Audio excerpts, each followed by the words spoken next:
Call this meeting to order. Please stand for the pledge of allegiance.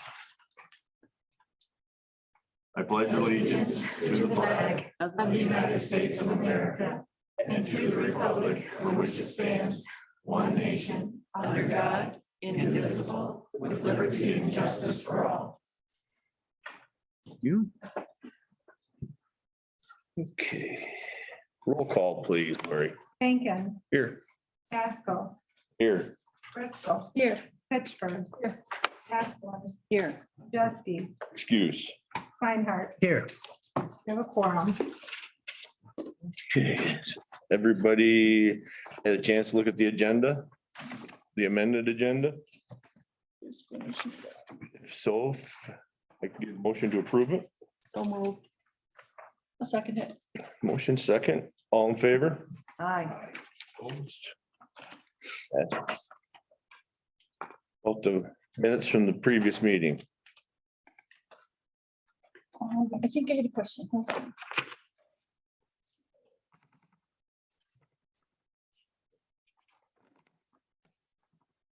Okay, in the commissioner reports, under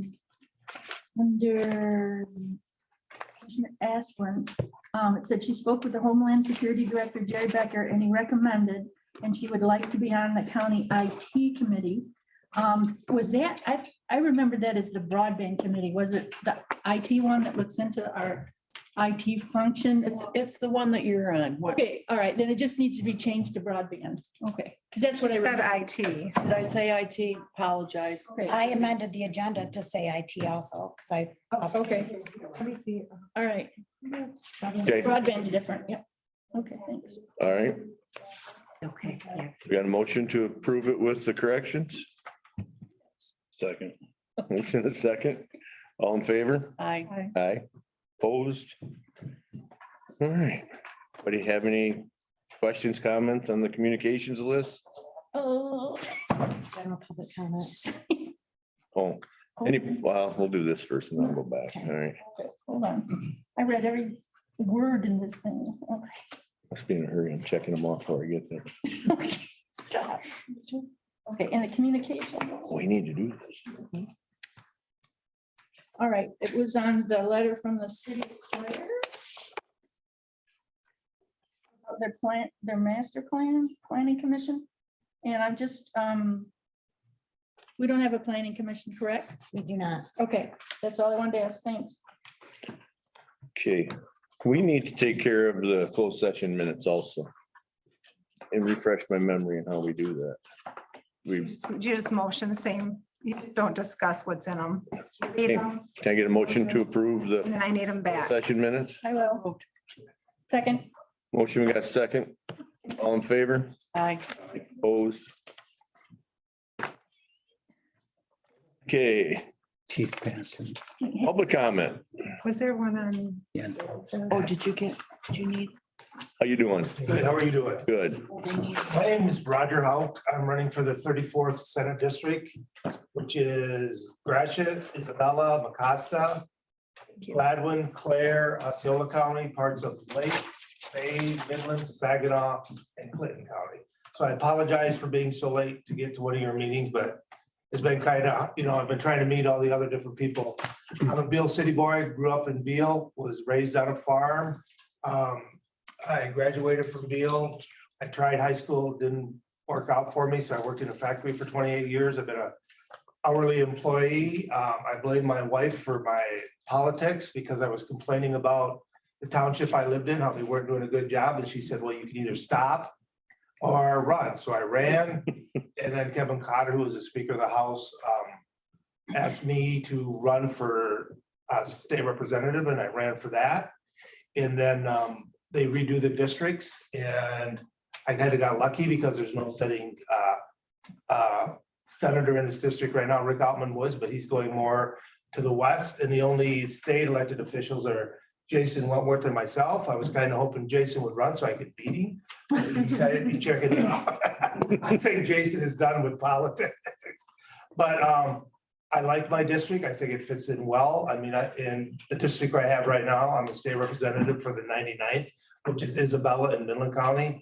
It's rural, but there's also cities, there's industry, farming is huge. So I think it fits in really well. I would like to give you my phone number in case I happen to win, which I hope I do. And please don't hesitate to reach out and call me. My number is 989-506-3317. And I apologize. I like to stay to the ending of the meetings, but I have somewhere I have to be at 10, so I'll stay for a little while. And like I said, don't hesitate to give me a call. And hopefully, once things calm down, then I can stop back in and talk to the county administrator, and you folks can get to know me a lot better. Did you say what county you live in? Isabella. Okay, thanks. Yep. Nice to meet you. Thank you. Nice to meet you. And again, I apologize for taking so long to get up here. Thanks for coming. Okay, we do the administrator's report. Okay, I will make this quick. You got my notes, Yes. so that'll be part of it, part of the a little bit, but this past month I've attended the MERS retirement training. I met with Middle Michigan Development Corporation. I've met with Karen Moore and learned about the Indigent Defense Fund. I've met with MGT, which is the consulting firm that does our cost allocation plan. And I did receive a new draft. They were really great, and it helped to understand how that works. I met with 44 North twice. We will be, it looks like we're gonna have like a 44% increase in our health insurance costs. I've met with MSU Extension District Director Eric Karbowski, MMRMA with our liability insurance, and IT Right a couple of times. IT Right is migrating our servers, and they're going through our infrastructure to bring everything up to standards. We'll have information on that in a couple weeks, and they are also working on a corrective action plan for the OCS audit that was completed in April. I met with contractors for the renovation of the commissioner's room because we are adding 2 commissioners. So I worked with Mark Fitzpatrick on a bid specification, and I have met with some contractors to give cost estimates for changing this room to accommodate the commissioners. If you have any other idea, please feel free to let me know. I'm kind of flying by the seat of my pants on this. But in order to meet health standards and have enough room for everybody, the thought is to take that wall out and take it out to where the attorney room, client rooms are at, which is right beyond here. And then put the commissioners on this back wall, have Zoom equipment on the wall so that it's not in the middle of the Yeah. That's why. area. And then I'd like to have ports put in for, eventually for laptops or iPads or, whatever the case may be. And then make sure that we don't have all the wires all over the place. So, and that's gonna come out, but they can reuse that section, the window section and the door section. So it would increase the space for the commissioners, and it would also increase the space for the public. Guys have any different ideas? Anybody? Please let me know, because we need to get this done as soon as possible. Is that gonna take out both attorney rooms? No, they'll still be there. They'll still be there. Yep. Do you have an idea on cost for that plan? I'm guessing like $45,000. But the thing is we should be able to use our ARPA dollars, because I need to keep people so many feet apart and make sure that we have the proper ventilation and all of that. So it should be all right. Okay, We also have to make accommodations because we are going to have a new judge appointed, and that judge will probably have office in Clare County. Judge Evans had office in Gladwin County. So that's something that's going to have to be figured out as well. So I'm working on that. all right, and then how long would that reconstruction for this take, would the commissioners meet like downstairs, or would it be done in between? I'm trying to get it done. Okay, I'm trying to get it done as quickly as possible, but I can only go as fast as what a contractor can go. We Yeah. haven't even right, given the project to anybody yet. I'm still going through the bidding process. The electrician just came the other day. Oh, I'm fine with wherever So- we are. I just was I'm just trying to get it done. anticipating. I'd like to have it done before, everybody that's come in, I have told them that we have to have it done by January 1st. Mhm. So, Okay, okay, over Christmas break, they'll slam that together. Sure. Okay, all sure. right. So last Friday, we did a hot dog cookout and it was a pretty good turnout, thanks to the sheriff and his wife. She's the nutrition director for senior services, and also thanks to Carol Majeski, who they, assisted with ordering the food for me. And then Jen and John did cooking and serving and helped with that. So that worked out really well. And Lydia. And Lydia, their daughter. Yes. And then last Friday, I just want to, there's so many things that we don't highlight that this county does that are so positive, but I didn't even know that this happened, but I was walking in the hall Friday, and as I was walking down the hall, busy what I was doing, this little girl came running down the hall and her arms are out and she's yelling, I just got adopted. I just got adopted. I have a mom and dad. Yes. And we do cool things here. Yes. We do Yes. really cool things. Yeah. So there's a big adoption day the week before Thanksgiving, and I'm going to get with all the employees so that we can line the halls and balloons and what a feel good thing. That made me feel Yes. good all day. Okay, so we are receiving a 6% increase in our revenue sharing, but that only amounts to about $44,000, but we'll take it. And I think.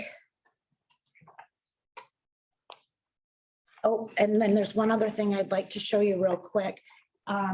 We're doing an onboarding for new employees right now.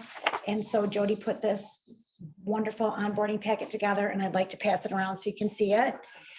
She's working with people, explaining their insurance, how the insurance works, the retirement. They're doing trainings before they start their job. So, and that's going very well. So I'm going to start this down here. Great. You guys can look at that and then get that back to me. And that is all I have for right now. Okay. 44 North, you're up.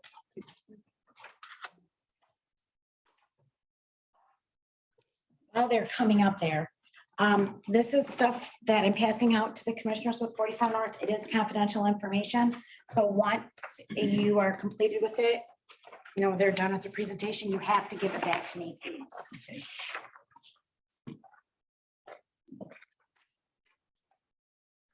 She's handing those out. I'm Jen with 44 North. This is Sarah.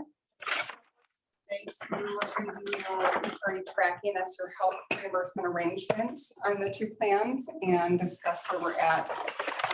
This record keeping is through July 1st, is where it ends. So we'll talk on that.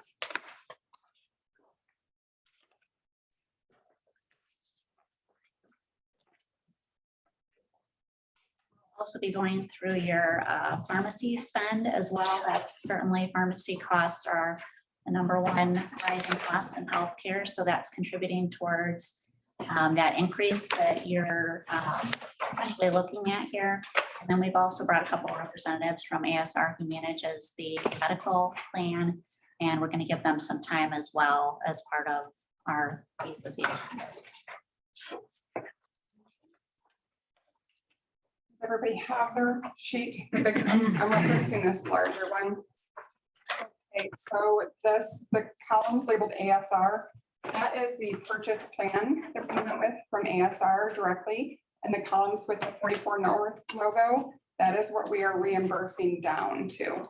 So that's where the county is paying the difference from a $4,000 individual to a $250 individual deductible.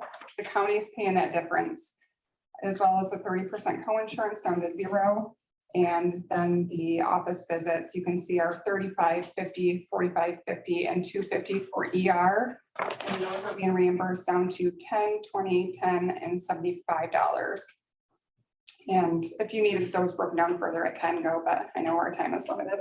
So what that means is down below ASR, we have the current monthly cost at $389.13 for a single, $703.45 for a two-person, and $923.47 for a family. And underneath the reimbursed plan, we have an illustrative rate. That's what we use for COBRA calculations of what this plan would be should you be able to buy it off the market. And we have that at $511.14 for a single, $953.44 for a two-person, and $1,263.06 for a family. And at the bottom, right below that, you can see the annual cost for ASR is about $604,000, with the 44 North policy costing about $821,000. That's how we figure out your savings. You're not actually doing that. That's how we figure out how much you're saving and making sure that the HRA is performing well for you. So the same with the buyout plan over here. We purchased that $5,000, $10,000 deductible. We're wrapping everything over on this buyout plan down to zero. All of the office visits are $10 and the ER is $50. And you can see those current costs below there, just as I explained on the base plan. So what that means is we calculate the savings between the ASR plan and the 44 North plan to determine those savings. So the 604,000, 821,000, the difference there, and also the difference on that buyout plan, the 538,000 versus that 750,000. And that's how we came up with the premium savings of about $428,000. Your claims plan year to date is at $383,304, which is pretty high utilization for the HRA. And that is giving you a year to date net savings of about $45,000, with that being about a 10.5% savings. If you look further to the right, this HRA savings history is where we've been since inception, and it's performed pretty well. You can see in 2020, the utilization started creeping up where there was only a 32.5% savings. And year to date, obviously, again, is 10.5%. So we started seeing those claims hit a little bit in 2021 or 2020. And that's where we're at this year with those higher claims and a little bit of a higher utilization. And Sarah's going to go into the prescription piece. Before I do that, just want to maybe point out a couple of things on that HRA. So I'm sure that you guys are well aware of how the HRA works, but maybe just a reminder of the why that we do that. You guys have an amazing benefit that you offer to your employees. So Lori's example of the wonderful things that you guys do, a $0 deductible or a $250 deductible plan for employees is phenomenal. I mean, that you've been able to maintain that level of benefits for 10 years at minimum, right? And to be able to do that pretty consistently and have savings, that's something that I think that, again, you guys should feel really good about. The claims have gone up this year. A couple years ago, we implemented this new pharmacy program. And by doing that, we were able to really target the highest cost drugs that are hitting the plan, because that's where majority of your spend is coming from on the pharmacy, are really high cost specialty drugs. Again, we want to maintain those benefits for your employees. So we want to make sure that they're getting those drugs because those are going to be really important ones. But how can we manage the cost better? And then also be able to give those drugs to those employees for free, because those are the employees that really need those savings the most. Obviously, those high cost claims mean they have high medical expenses. So if you look at the smaller form that's on there, or the smaller report that's on there, it shows you in detail what's being paid through the pharmacy benefit plan, what the claims are. You do have some unique ability to source those drugs in a less expensive way. Again, the employee is still getting the prescription that their doctor prescribed. And so then the total costs on there, I'm just going to point out a couple key numbers on here. So if you look at the very right-hand column, that net HCDM savings, the HCDM stands for high cost drug management. So that's the savings on those high cost drugs. And you'll see, that there's kind of a rhythm of the claim spend where you'll go a couple months around 11-10, it jumps a little bit. And a lot of times that's consistent with people getting 90-day fills. So you're going to have a little bit higher spend every 90 days. But where you'll see a spike then is in April, where that jumped to 26,000. So we did have a pretty high cost drug come back on the plan. And that was a 90-day supply as well. So we don't expect to see that. Again, it went down to 12 and 10, but we do expect for that drug to be filled again before the end of the plan year. And that is, we've got a list of the 10 high-cost drugs that are on the plan currently. One of those, if you go down, you'll see the number of fills, just one, that capecitabine, that one is also a 90 days. So that was more recently in the last couple of months filled. We do expect that one to hit the plan again as a 90 days. So again, you're going to still see maybe another spike before the end of the plan year. But that's where a lot of that pharmacy spend is being driven, is those high cost drugs. Are there any questions on that? How did it go up 400,000 or whatever? Is it because of the drug plan? Yep, prescription drugs, Uh-oh. $300,000, the prescriptions. We just. And had an explain that, increase is in our that because we prescriptions. switched from one plan to the other last year? Is that the reason for that, or? So the increase is coming not just, I mean, partial RX, but also the HRA as well as the medical, and ASR is going to talk on that. Number of claims. It's just the utilization kind of jump up. There's been 3 large claimants this year that have really been hitting it hard. So that's what's producing that influx. And we expect that those high cost claims that have come on, not just in pharmacy, but in medical, they're ongoing. So sometimes you might have a spike if it's a one and done, right? Something happened that was maybe more of an accident or something that happened. But there are some that are going to be ongoing, and that's a significant part of why there is that higher renewal too. Will you explain the trends, like the 3-year trends that we had discussed the other day? Yes, yep. So I was just here Monday meeting with the employees, and I had a chance to speak with Lori and going over the plan and why we're seeing such high utilization. And I was relating to her that usually we see a pretty big jump, like at least once every 3 years, 3 to 6 years. But looking on this, even this HRA tracking, you can see that you haven't really had a big spike or a big increase in well over 10 years. So not saying that it's. For this same plan, it's gonna go up 44%. Mhm. That seems awful high. You know, you hear 11, 13 Right. about every year. So what can we do about that? Right. Let us introduce to you. And actually, before we do that, because I'll turn it over to them, just know that ASR and we're good partners, so they're aware that we're going to say this too. 44 North, we're always going to go to market for you every year. So if it does turn out that we go, look, this plan, we can't afford to do that 44% increase, right? We can't just take that on. Every year we're going to market and looking at alternative plans, alternative providers. And again, our partners know that that's what our job is to bring those options to you. So this is just preliminary numbers. We are coming back once the final renewal is in. We're already running quotes, and we're going to be bringing options back to you also. Today, we just wanted to give you a heads up where it's at so that you can be prepared as we're coming back and showing those options to you, that you know, those are the reason we're showing those options is because of this high renewal that you guys are facing. So.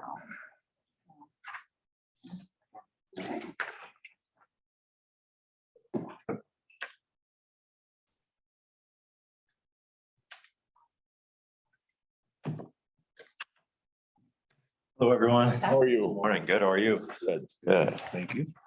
You're welcome. Bye, Jack. Yep. Thank you. You're welcome. Hi, thank you. You're welcome. Welcome.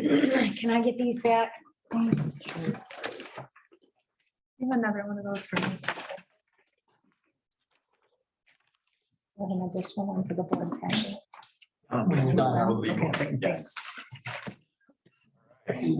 Well, good morning, everybody. My name is Doug Fritzma, and I'm with ASR Health Benefits. As Sarah mentioned, today what we're going to go over, and these packets have quite a bit of information in there. With a limited amount of time, we'll just kind of go over some of the key things for you so you have an understanding as far as where the renewal is coming in and all of that good stuff. As Sarah mentioned, it's roughly around 44%, and this is the preliminary renewal. as of, once we have July's data and see how claims come in for July, we'll be able to get those numbers firmed up. And we're hoping between how July runs and if there is competitive information out there from other carriers, we're still holding out hope that we might be able to get this down some, whether it's into the 30s. We don't know that yet, but at the same time, again, anytime you get a 40% increase, even if you've had 10 great years in the past, it's still not something easy to swallow. But we wanted to just kind of go over on the right-hand side of the packet first, just so you can have a look at the 3 different plans, excuse me, and just talk about where the increases are coming in per plan, first of all, and then talk about the high claimants and what's really driving that increase and some other things as well. Want to look on the right-hand side, it's got 3 different sheets of paper where the first one, it shows the retiree plan, which is getting roughly around a 42% increase, which is what you'll see towards the middle right. When you look at the renewal totals, it's got 42% there. And one of the key things that's going to apply to all 3 of these spreadsheets is with this plan, it's called a shared funded plan, which is kind of a mixture between a fully insured and a self-funded plan. So you've got an insurance premium that you're paying for, and then a claims funding bucket that you also fund, which totals out to the renewal totals on the far right. So in essence, with that 42% increase, again, some of that is funds that you're allocating for your claims. Some of that is for the actual insurance premium itself. And one of the other things I wanted to talk about is before we move on is underneath the current rates, it shows current 12/12 contract type, and then it shows renewal 24/12 contract type. What that basically means is when you come on one of these plans, you have the first year is 12/12, which is considered an immature year. So you're looking at 12 months of data. The first 2 months typically don't have a lot of claims processing or claims going towards those buckets in that first year. So that second year, when it goes to a 24/12, you're gonna have a full 12 months included. So there's always the stop loss carrier always looks at about 17% of an increase roughly just for moving from that 12/12 to a 24/12, because that first year they look at the claims probably aren't going to be as high the first year. The second year they might be a little bit higher just because of that time frame that they're looking at, 24 months versus just that 12 months of data. So I know that's something that's a little bit complicated, but just wanted to highlight about 17% of the 44% that's out there right now is just that contract change alone. About 8% of that increase is roughly the insurance trend with medical inflation costs continuing to go up. Roughly about 8% is based on that. And then the remaining 19 to 20% is based on claims experience and what we've seen out there so far. One of the things, and again, this isn't gonna, make anybody excited, but when they actually looked at the numbers originally, when they went through their manual rating process, it actually warranted more along the lines of 133% increase, which is ludicrous. And that's not even something anybody wants to talk about. But one of the things that they do as a partner with ASR is they came back with, as of right now, the very best under the circumstances that they could do. And again, once we get the July data and competitive information, if other carriers look at it, we can always see if they'll sharpen their pencils and get that down further for you, because our job is to get you the best and most competitive package available. So just to give you a little bit of background on that, and we're going to jump around a little bit, but what I wanted to cover before I kind of turn it over to Shannon to talk about a couple things is on the left-hand side, if you'll go to, there's a high claimant page. I just wanted to go over, Sarah kind of touched on the fact that there's some high claimant costs, and just to give you an idea, some of the claims dollars that are out there looks roughly like this. And this year we've got a high claimant that's around $244,000, just that one person. And again, that's a situation where it's expected to be ongoing into the coming year. So roughly the stop loss carrier is already figuring this person is going to be in the $150,000 to $250,000 range in claims for the upcoming 12 months. The second highest claimant is around 153,651 currently. And that one is not an ongoing situation. The third one is about 96,544. And for that one, they're anticipating that person to be roughly about 120 to 150K in the upcoming year. And the last one, the number 4 that I wanted to touch on is around 75,000 currently. And they're projecting that person to be between $150,000 to $250,000 next year as well.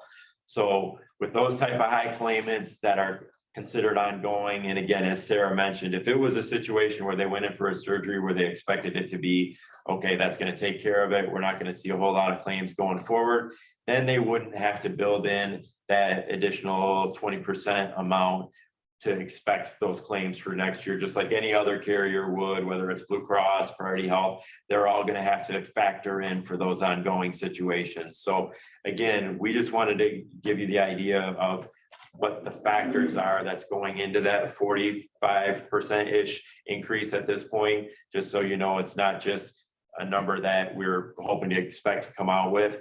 A lot of times when after that first year, if we can get through this first year renewal and things start to level out, the nice thing about these shared funded policies is when you're funding a certain amount towards the claims, say next year, if you take this increase and your claims run smoothly, those higher claimants don't come in quite where they're expected, then there's the potential of actually getting a refund at the end of the year, which with your Blue Crosses and your priorities, if you run a fully insured plan through them, if you have a great year and you're only hitting 50% of the loss ratio instead of over 200% like this year, if you're having a great year, then you actually have the ability to get a refund on those dollars at the end of the year with this shared funded program, which is the goal. None of us have the crystal ball to know if that would happen or not, but at the same time, that's always the goal with a plan like this, is to hopefully that second year, there'll be a better year claims wise, so you can reap some of the rewards of being on a plan like this. Again,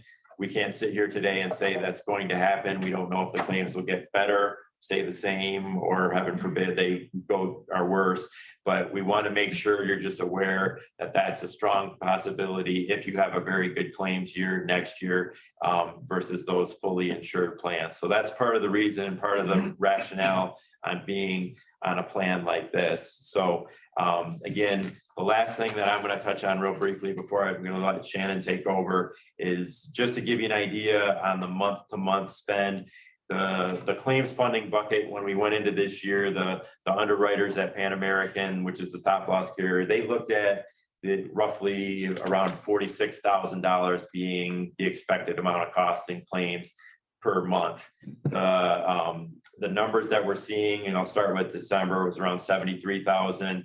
Then January was about 176,000 in claims, February around 75,000. March was about 270,000, April about 180, May 245, June 173, and July about halfway through was into the hundreds at this point already as well. So again, higher than expected. The loss ratio is over about 300% right now, which is rare. So again, the hope is, like we mentioned, usually groups only have that type of year maybe once every 5 years. That's kind of the rule of thumb.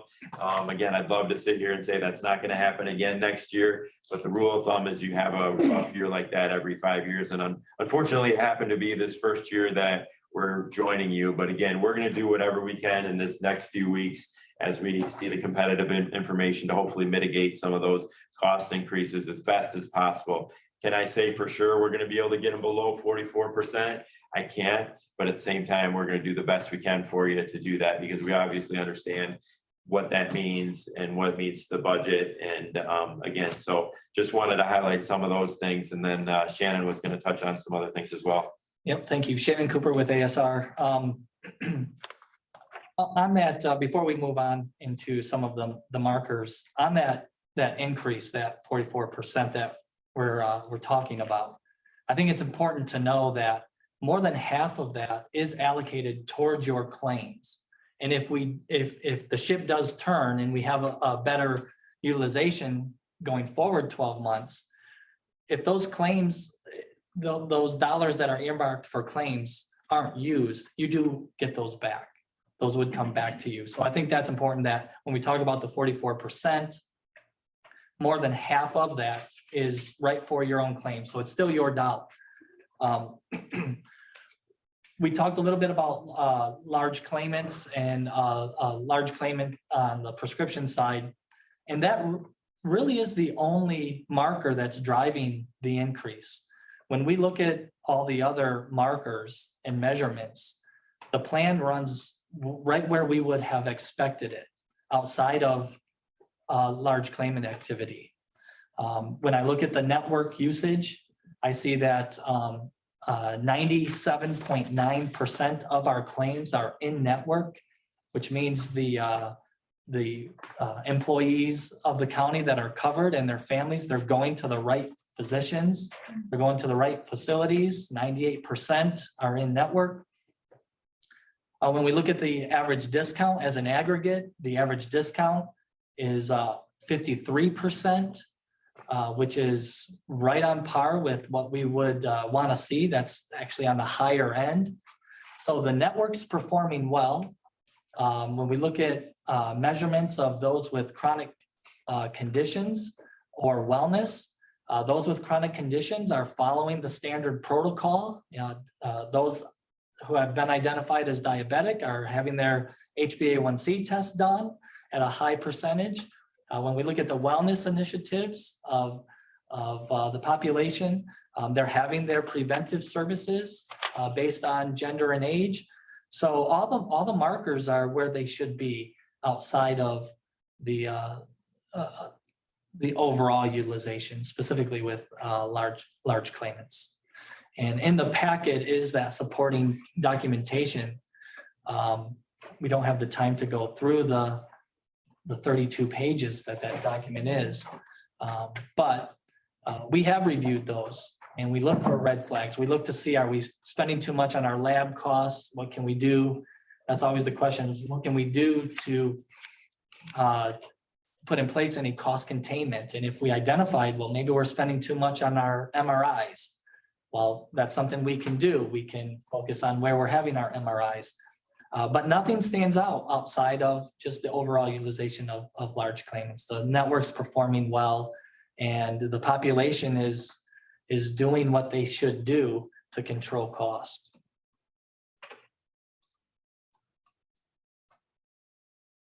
Any questions? I got one question. When you first quoted this for us last year, did we not give you 17 months to look at? Could you look back at our history for a year and a half? There would have been, absolutely. Okay, so just the 17%, I don't understand, just because we didn't have a full year to look at. And was previously before that, you could look back as far as you'd wanted, I'd hope.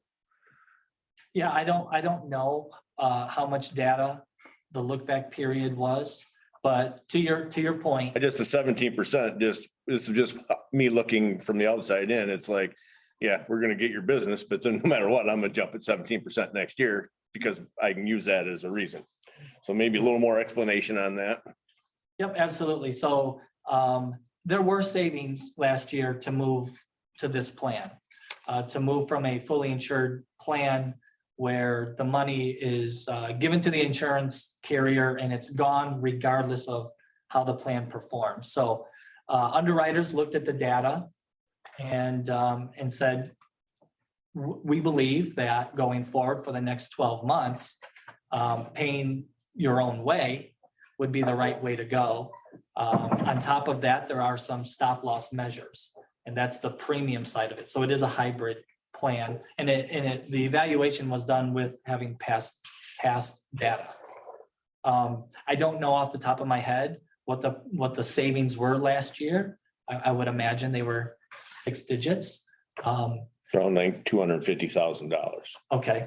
And so your fully insured plan, I don't know what that, had we stayed, what that renewal would be looking like this year. So I can't comment on that.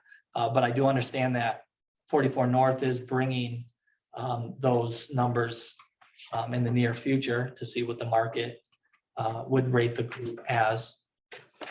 So the idea of our plan was, let's allocate some of what we were paying towards our actual claims, and if we have a good year, we win, we're gonna pay this back. If we have a bad year, our losses are capped, so we could walk away and we know we saved money versus being fully insured. We could walk away depending on what the market is showing. So the idea is saving on the good years.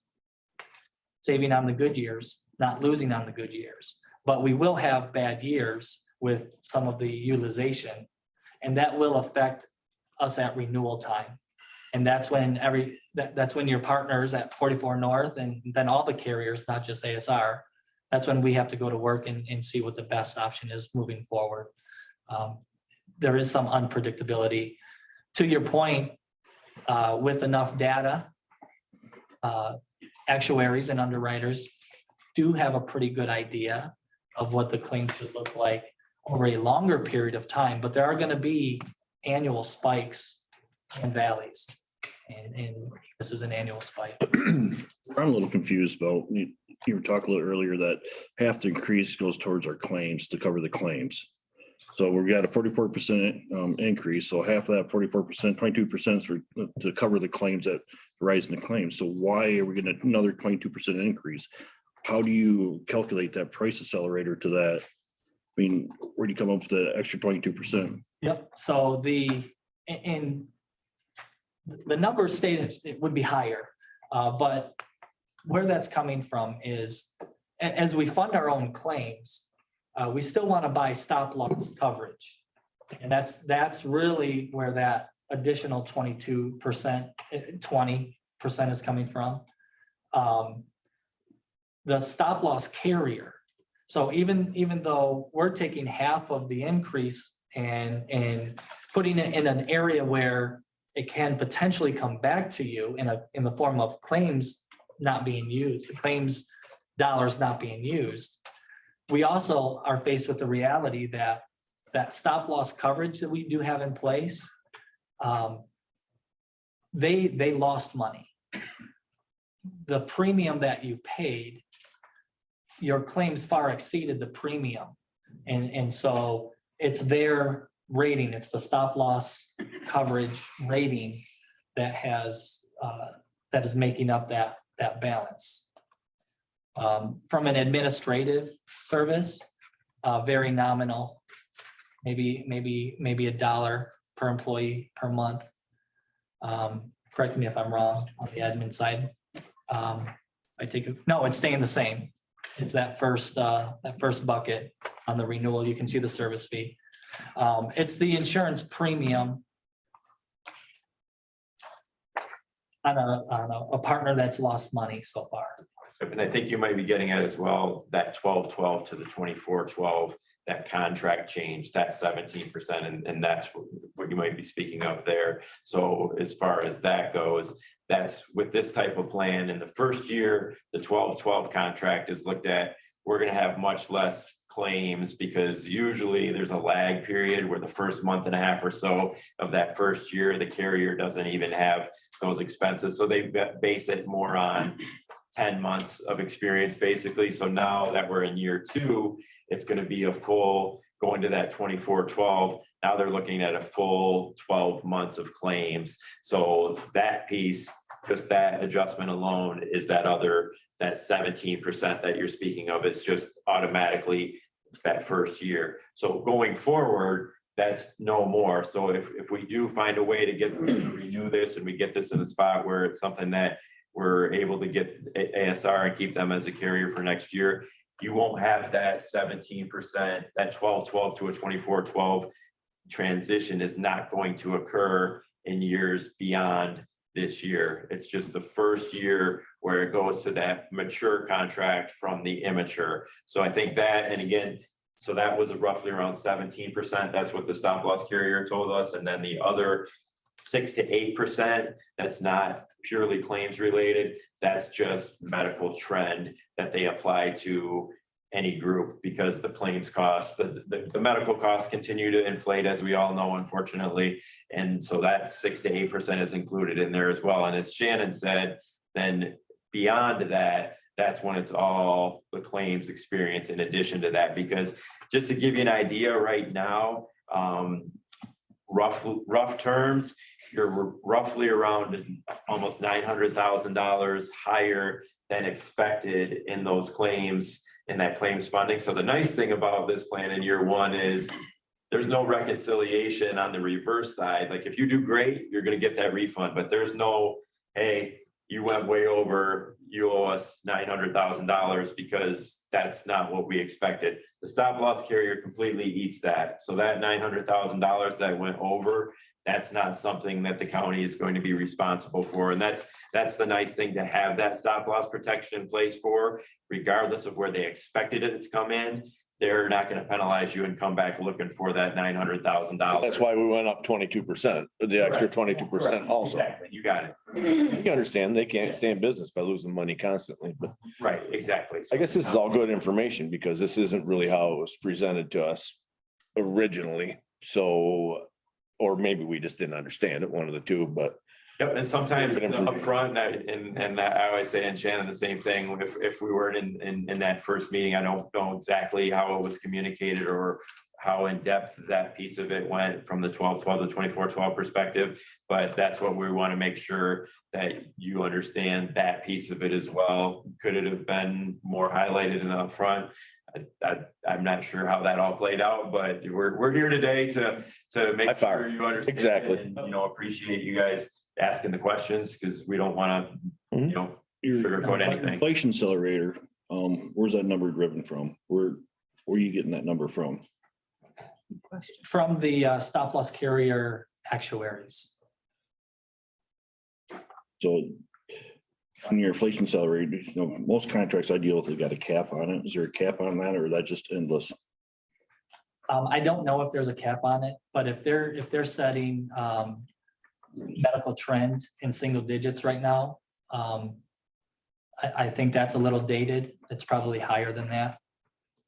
I look at it's a CPU that's right around there. Is that where their numbers coming from, the federal CPU numbers, monthly numbers for? I don't know with all certainty. I believe it is. Want to take it? I just need to get you this. can add it. I don't care. I need to get that. You save a copy. So I just want to highlight one thing that Doug did mention, and I think we mentioned it a couple of times, but we'll know, this is preliminary.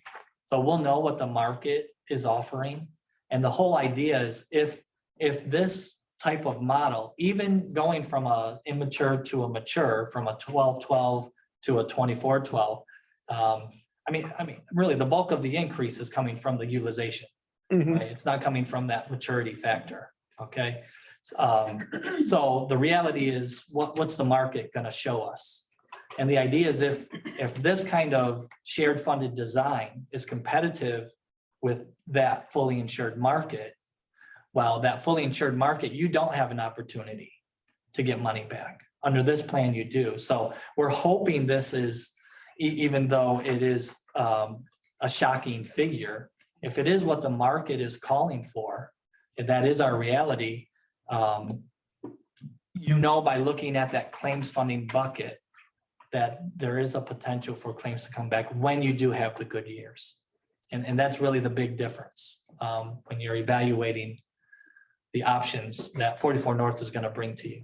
Yeah, and I've got quite a bit of experience with these shared funded products, and I've seen some groups that have tolerated that 30 to 40% increase, 45, and they've come back year two and it's been single digits, or they've gotten refunds. And again, I've also seen the other side too, so I'm not going to sit here and say that's going to happen, but at the same time, I have seen some pretty brutal first year renewals turn into a success story over 5 years. So again, we obviously understand you have to do the best for the county and for your employees and everything. We're not here to try to steer you down a certain path, and 44 North will help you see what else is out there and go through the whole gambit of options. And hopefully that can put us in a place where we can be more competitive for you. And we can sit back here next year and say, hey, you're getting an 8% or something like that, because I've had a lot of success with this carrier, specifically with Pan American, in situations where they're competitive, where say they come up with a 15% originally, we're working with them and getting competition from those other carriers where I can get those down into single digits. So just to give you a little bit of history on that, we do have some success as far as negotiating with the carrier, especially if it's not a year where there's massive losses and claims, where we can, keep that number down further for you. So that's what my hope would be. But again, obviously we understand you need to make the decisions what's best for you. I can't see your name tag, I'm sorry. Oh, Rick. Rick? Yeah. I did jot a note, so again, once the firm renewal is in, I'll make sure that we have an answer from the actuaries at Pan American on where they're getting that inflationary number.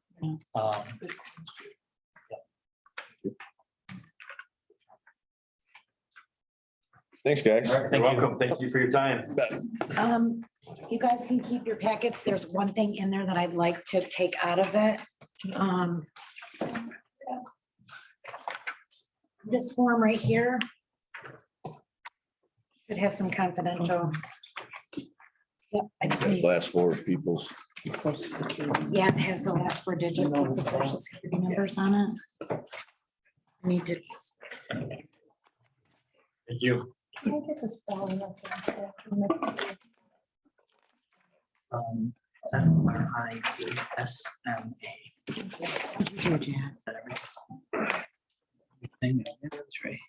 Right here.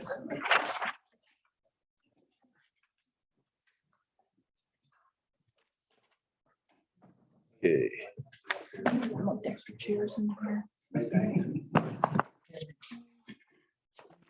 Carl. Good. Okay. Guess you guys are up.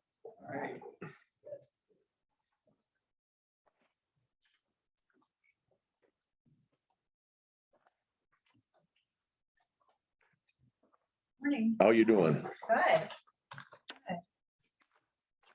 So I guess to begin. Yes. All right. For those of you who don't know me or don't remember, I am Stacy Hissong with the law firm of Fahey Schultz, Bursick Rhodes, and I work with Carl and all the many fun things that he has going on. Carl is much more fun than you can even imagine on a daily basis as the drain commissioner.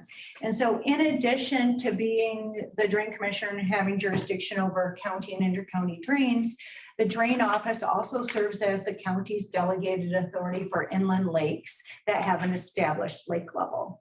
And so that is actually the county board's jurisdiction, but the county board can choose a delegated authority. In this situation, it is the drain commissioner. And you folks have 17 established legal lake levels in Clare County, and we've met with you previous occasions about making sure that everything is in line with each of those established lake levels. So what we tried to do, as we explained previously, is to make sure that wherever there's a lake level that's under your jurisdiction, that you have the legal property rights to operate, maintain that dam or that water control structure, that the legal level is set to where the lake level actually is, that they align, and that you have a special assessment district, because without a legal special assessment district, then the county general fund is responsible for those costs. So we went through each of the 17, and there were 6 that didn't have issues with either the legal lake level and or the special assessment district. So we have court hearings. We went through half of those last month. For the 11 that needed some judicial action in terms of revising the lake level and or confirming or revising the special assessment district boundaries. And we have some set for next month. For the 6 that did not need revising in circuit court, we did update the special assessment districts for those that hadn't been done in years and years and years. Let's just say that. And so we had those special assessment district hearings on June 21st. And then we held all of them, one back to back to back all day long. And so the purpose of our meeting with you today is, as the county board actually has the jurisdiction to approve the computation of costs in the special assessment district rules for those, such that they can levy assessments this fall and have them on the winter taxes. So I think we have a whole stack of resolutions in front of you. This is the shortest stack you're gonna see. We're gonna come back another time with the other 11. But we have those for Cranberry Lake, Crooked Lake, Gray Lake, Little Long, Surrey, and Windover this time. Like I said, these are the easy ones where we just had to deal with some property interests and then update the special assessment district. But even with the easy ones, the costs involved in updating a special assessment district and the assessment rule takes time. There are notices, 3 different publications in the newspaper, a series of different things in addition to the hearing. So those I think went well. And we did it, like I said, in one day to make it, to ensure that it was efficiency and to reduce costs. And so if you have any questions on those 6, we would be happy to answer them. Otherwise, we would ask that you approve the computation of cost for each and the special assessment rules that we went over with the property owners last month.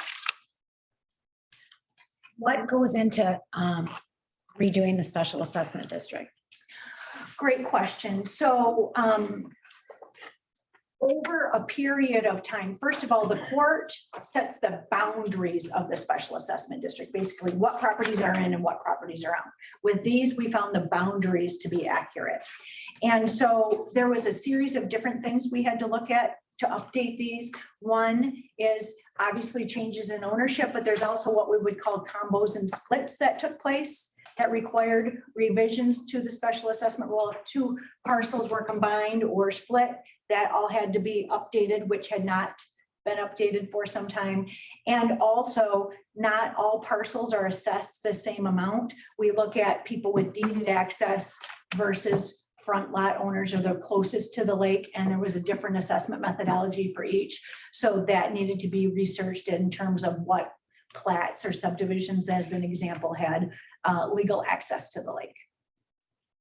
So we, the drain commissioner employed an engineer to assist with that. Maps were updated, assessment rules were updated, and then both legal counsel and the drain engineers were present at those hearings. We had a nice number of people show up for each one of those. And we had many questions about the lake and gave Carl a big to-do list on a number of those. As an example, unrelated to the rule, we have what I call board bandits. Lakes are level is maintained by different boards over the water control structure, and you take a board out or you put it in. People who don't like the legal lake level or have different viewpoints on where it should be come in the middle of the night and take those. And so those all need to be replaced, and locks are broken sometime, et cetera. And so we dealt with a lot of, in addition to the special assessment rule, we addressed property owner concerns as to issues like that. So like I said, Carl has a long list of. Some of the spillways, we also had to put cages around and locks to keep people out of them.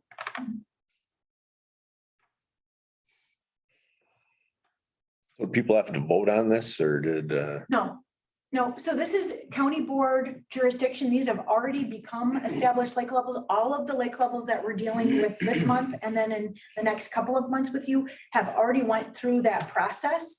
So there is no voting per se. The county board has jurisdiction. So the county board would vote as to updating the rolls, et cetera, and approving the computation of costs. But once it gets to the point where there's an established lake level, there's no petition process for property owners, et cetera, unless they would like to revise the lake level, which I think for a couple of lakes, there was some interest to do that, but we have not received petitions to do so. Are we gonna vote on these one at a time for each lake, or we do it as a group? That would be up to you folks. The resolutions are worded the same. The computation of costs and of course the special assessment rule are slightly different for each. Okay. We had, I want to say, in addition to, I think, well over 100 people show up that day, we filled it over 60 phone calls in addition to that in response to the notices. So you're earning your money. We had a lot of fun. I thought it's a beautiful, sunny, 88-degree day. We had everybody coming into this building when they own property on a lake, but we had a lot of people come anyhow. All right. I had a couple people call me and ask, is the state of Michigan assessed an assessment if they have a public launch on the lake?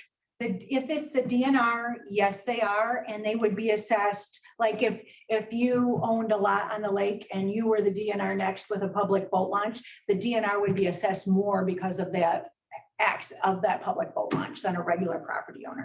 So yes, so that is different than lake improvement boards. DNR cannot be assessed only for lake levels. Okay, And we are maximizing our opportunity to do so. Yeah, for years and years, they never paid anything, and now they are starting to pay, so.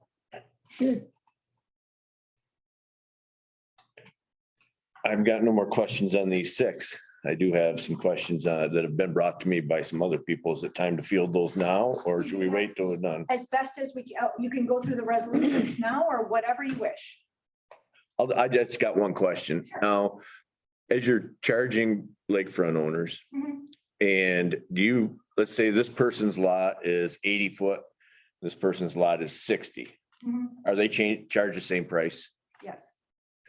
What if they have 40 acres on the lake compared to this person that has 80 feet? So acreage, when it comes to different than drains, where you're looking at drainage and contribution, acreage of a parcel isn't as important as the front footage. And so there are some situations where we would consider front footage, but in the lakes that we're dealing with here, the front footage isn't, so you would spend $10,000 to get $2,000 Right, I mean, I'm just, to go through that process. parcel I have in question that was brought up to me was the Girl Scout camp on Long Lake. Mhm. They were getting charged as just one lot, even though it's been bought by a private group. And that has So that's different. half the footage on the lake. And so in situations, and we haven't gotten to Long Lake yet, a campground where we would consider your parcel of 1, and if you had a front parcel of 1, if it's a campground or a marina, they aren't necessarily gonna get a 1. It might be a 5, or we might say it's a quarter or an eighth of a point per campsite, et cetera. And so we evaluate campgrounds and marinas slightly differently, just like we do boat launches. But in terms of front footage, in Clare County, we didn't see anything that was so crazy that we wanted to measure everybody's front foot. I have another county that I work with that DNR owns half the lake. Well, guess what? We're counting front foot Right, but on that one. Yeah. I just know these are bad, these are questions they have and are very, very concerned about because no, number one, no one likes an assessment. No. And 2, if it's not fair, I'm assuming that they're not gonna go down as easy as these first 6, to be honest. Yeah, so our methodology is generally 1 for direct, you're the closest to the lake. I don't call that riparian because it gets funky as to the legal term. And then if you have deeded access, then I think you're half or a third, something like that. I think it is. And then if you're a boat launch, then I don't remember the multiple, or if you're a marina or you're a campground, it depends on the size of the marina or the campground, what number we give, but it will be multiples more than a regular residential lot. That answers my question. And Thank that you. is consistent for all 17 lakes in your county. We wanted to make sure we created a consistency throughout the county. So one more question. So if it's right now considered a campground and then it turns over to a private ownership, is it assessed differently? It may be assessed differently, and then we could update this special assessment rule. So when we update this, I don't want to lead you to believe that this is good for another 25 years. I think they should be updated every 5 years or so at the latest. And so when we go to do this again, if there's been a change in ownership, then we would reevaluate. Okay. Or I want to say change in ownership, I would say change in use. Change in use. Thank you. Any more questions? I'd say we need to vote then, huh? So the motion would be, what we do, one at a time or all at one time? All at once. Oh, yeah. To adopt. Make a motion to adopt the following resolutions. Rick, will you read that? Motion 1. Start on the first page and then it goes to the second. You got it right there. And it goes over to the second page. All right, yep. That one. Okay. Motion one to adopt the following resolutions. 22-14 Windover Lake, 22-16 Little Long Lake, 22-18 Crooked Lake, 22-15 Surrey Lake, 22-17 Gray Lake, and 22-19 Cranberry Lake. Got a motion? We got a second? I'll second it. Any discussion? Roll call, Lori. Bacon, Yes. Asplund, Yes. Pittsford, Yes. Bristol, Yes. Reinhardt, Yes. and Haskell. Yes. Motion carried. I have one more question. Absolutely. When we originally did this and refresh my memory, it almost seemed like it was something we had to do. Was it because the dams washed out? Has this got something to do with liability also Yes, to the county? yes. And And so that's another thing that we did is we worked with the county to ensure that all the structures were covered under the county's policy. And also there was potential liability if the county didn't have the lake level set, like the lake wasn't at the level that the county. And is this- like Higgins Lake as an example. their special assessment, does that cover the liability insurance for that dam too? Does it? No, That, So, no. does that work? I'll go through a couple different things. We thought it was important because your special assessment districts weren't set up properly in 11 of the 17 situations. And so if those were challenged, the county general fund would be liable. So we had to get that fixed.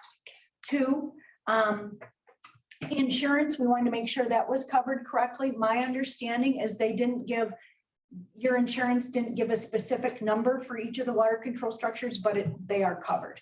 We spent a significant amount of time with the insurance representatives. I think the county administrator might have more information about that. That could be looked up at a later time, or we could assist with that, but I don't have that information for you. The next thing is there's a recent Court of Appeals case, Higgins Lake in Roscommon County, where the county was found to not be maintaining the level of the lake where it was legally set. And so they were found in violation of the statute. And almost all 11 of the ones that were back in court, that was definitely the case. One, the survey was off by, I think, 18 feet on one of them, which is crazy. Yeah, and so I think we have that corrected for each one. We also have a range so that due to weather or seasonal variations, there's a range to ensure that we're not in violation. And then I know Carl is working with the engineers to ensure that we have measurement information available, not only for the engineers in the drain office, but for regular property owners to be able to look at that staff gauges to ensure that the level is, property owners on the lake are very curious as to what the level is. on a day-to-day basis. That answers it. Thank you. Thank you for your continued support. Thank you. And what are your names? I didn't catch your names when you. I'm Carl Parks. Okay. Carl is the drain commissioner. I'm Stacy Hassan. What's that sound for me? HISSONG. Thank you. Welcome. Thank you. Thanks, Carol. Thank you. Okay, Sandy, will you take Justice A motion? Yes, emergency management motion to approve resolution number 22-12 in acceptance of the Homeland Security Grant Program intergovernmental agreement and allow the board chair to sign. Motion, we got a second? Second. Any discussion? Roll call, Lori. Bristol, Yes. Asplund, Yes. Reinhardt, Yes. Bacon, Yes. Pittsford, Yes. Haskell. Yes. Okay, Samantha, will you take senior services I? Or, yeah, I guess that's an I. Motion to approve senior services to apply for a multi-year funding grant through Area Agency on Aging to assist in the support of yearly operations. I'll second that. Motion second. Any discussion? All in favor? Aye. Aye. Opposed? Motion passes. Jack, you take two. Motion to approve Region 7 Area Agent on Aging multi-year plan for fiscal year 2023 to 2025 and authorize the administrator to forward a letter of support for the plan. I second that. Motion second. Any discussion? All in favor? Aye. Aye. Motion passes. Finance, Bronwyn, you take Sure. number one.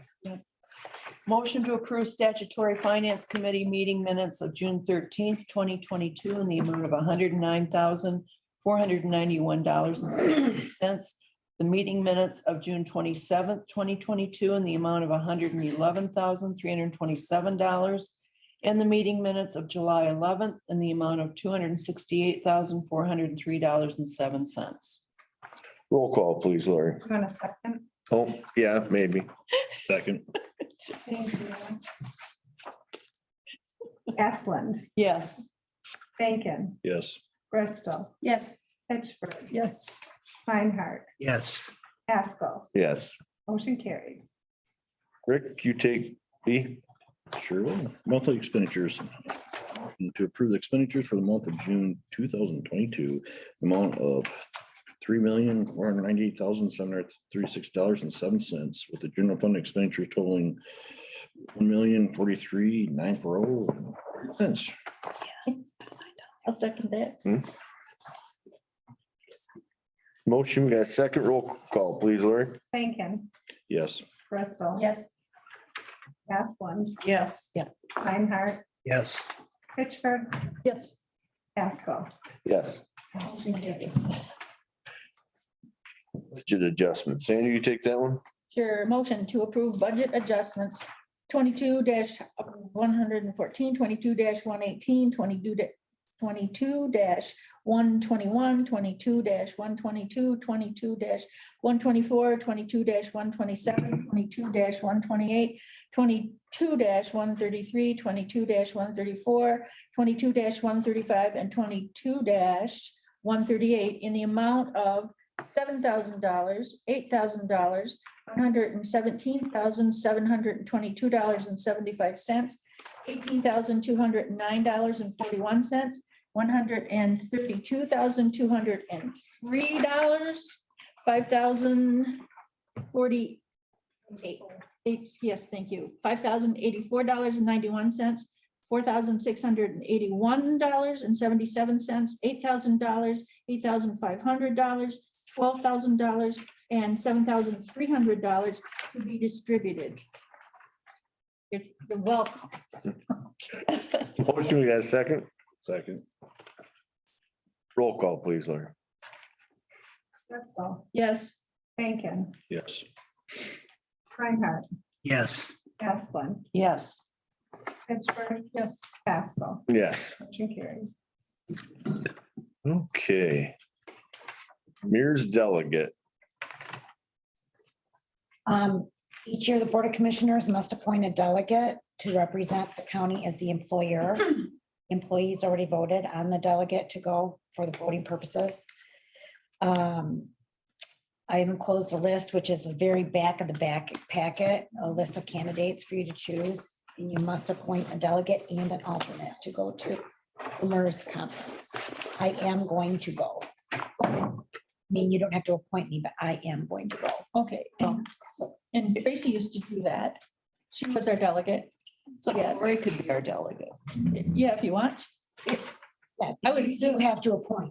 Okay, From the list of, all right. I move to appoint Lori. We need an alternate too, so Yeah, and I was wondering about that. Is there anybody on this list that it has a burning desire to be the alternate? Because all these other people on the list are busy. does anybody want to volunteer to be the alternate? From this list. that'd be all the department heads. I think the guy named Jeff did. No, not a chance. And I know Carl Hauser's busy, but did you want to do that, Carl? No? Jeff, you didn't want to do it? No. Don? He's here. No, He No, wants to be the alternate. no, no, no. that's emphatic. I don't know what you're asking me to know. I can be the alternate pending the date. I don't even know when it is. End of September. Tuesday. Yeah, I should have it on. Okay. 26. Yeah, 26th and 27th of September. So on this list, you're listed as Lorenda Martin, so we want to change it to Lori Mart. Lori Mott. Mott, yes. Call me whatever. I have a lot of aliases. Does that work for you? Yes, and I'd just be an alternate. Is that, it is? Yeah. Okay. Okay, Thanks. So, motion, Can you make a motion? I'd like to make a motion then to have Lori Phelps be our lead person for the. Well, there's a motion there. read the motion, Yeah, Name. write the names in. where'd it go? There we go. Okay, motion to appoint Lori Phelps as the employer delegate and Lori Mott is the alternate employer delegate representative for Clare County at the annual Michigan Municipal Employees Retirement System meeting held in Acme, Michigan, September 26th and 27th, 2022. second, Motion second. All in favor? aye. Aye. Opposed? Congratulations to the winners. Check. Samantha, you take E. A motion to allow for emergency management to receive a county credit card with a $3,000 limit for use within current approved budgets. A second that. Yeah. I guess I'm the second person. Okay, motion, we got a second. Is this something that we should roll call or doesn't it need to be? It doesn't say on It there. does not, it doesn't No. need to be a roll call. All right. All in favor? Aye. Opposed?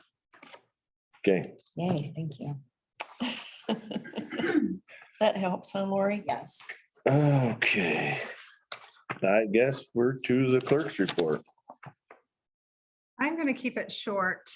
Jury trials have started. The process is working well. We started out having to social distance, be in the basement, and we've moved back upstairs, so it's running smoothly. We're all set for the August 2nd election. Things are vamping up. People are stealing each other's signs. We're getting all kinds of calls. There's a lot of Throw a little excitement in there, huh? There is a lot of excitement in there. And we're gonna move right into the November election. We'll be quite busy with that immediately following August. People are filing for school boards and college trustees. Townships are putting millages on the ballot. So things are moving right along. That's it. Thank you. Thank you. I don't think the treasurer will have anything unless Janet, do you have? I think maybe we should keep Jenny and her family in our prayers. Her father-in-law died yesterday, so, yeah, Okay. father-in-law died, so we'll move on from there. So,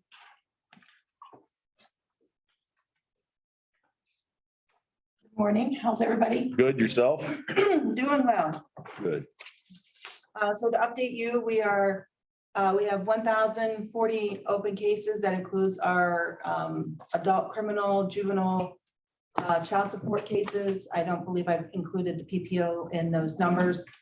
Or the mental commitment cases that we handle. That's an average of 260 cases per attorney.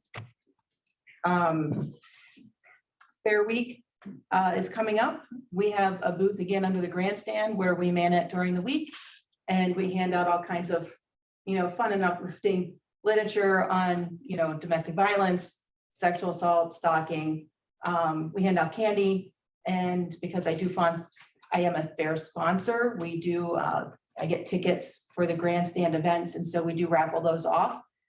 So we'll be announcing that on our website or Facebook page. Dale Hughes was our investigator, coordinated a bike helmet giveaway on July 26th from 11 to 2 at the fairgrounds, and co-sponsors for that event are My Michigan Health and the Clare County Sheriff's Department. So we're excited about that. There's 100 helmets to give away. It's first come, first serve. Kids have to be present. because they will get fitted for that helmet. Currently, I am working on the final report for our 2018 federal grant. If you remember, that was the opioid grant that we received. So I've been working with our research partner trying to get that final report completed and submitted. I need to get that done before September. I'm also working on a no-cost extension for our 2020 grant, which is the violent crime federal grant. We still have about 150,000 left to spend on that. And so I'm trying to rework the budget and move us forward so we can get through September of next year. And one thing that I brought to your attention in the past, and I need to bring it back up to your attention now, because it needs to be addressed, and it's kind of like we've kicked this can down the road, is video redaction. When we get body worn camera and footage from law enforcement, when we get audio from them, there are certain things that are required to be redacted because it's protected information before we give it out in discovery. We are not, because we don't have somebody that we can assign to redaction. That takes a very long time to do. And currently we redact the video prior to trial before we submit it as evidence before the jury. But you know, all that lean traffic and all that other information that's involved in these videos is going out to defense and discovery. And of course, we can't prevent them from then posting that publicly if it's something that they want to use to inflame the public or so. Is it legal to redact some of that stuff off from that? We're required to redact that. We just don't have time. I mean, the volume of body worn camera that we get, I can't even watch it all. Like we should be watching it before we charge cases. I don't have time. So, but that's something that we need to address, and that would be one person dedicated full-time to redacting videos. So that's something that we need to address, and I understand that, you know, you have budget issues and things, but this is something that's required and we aren't doing it. So other than that, we were supposed to have a murder trial begin this week. It was adjourned, defense counsel request, so it's been reset at the end of September. So that'll still, probably that expense will still be within this budget cycle, just so you're aware. Okay, any questions? Thank you. Thank you. John? Jeffrey? I handed out kind of a little over half the year statistic. I think half year would be July 2nd, 182 days a year, right?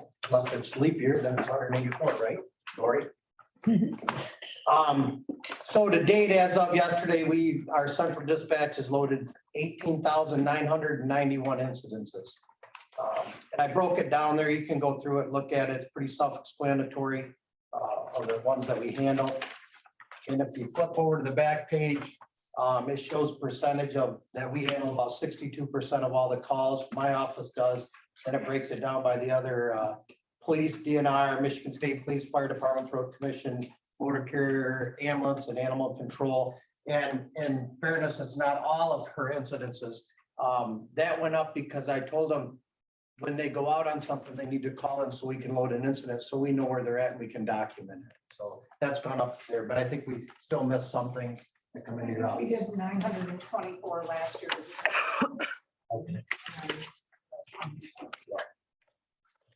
We've been busy, obviously.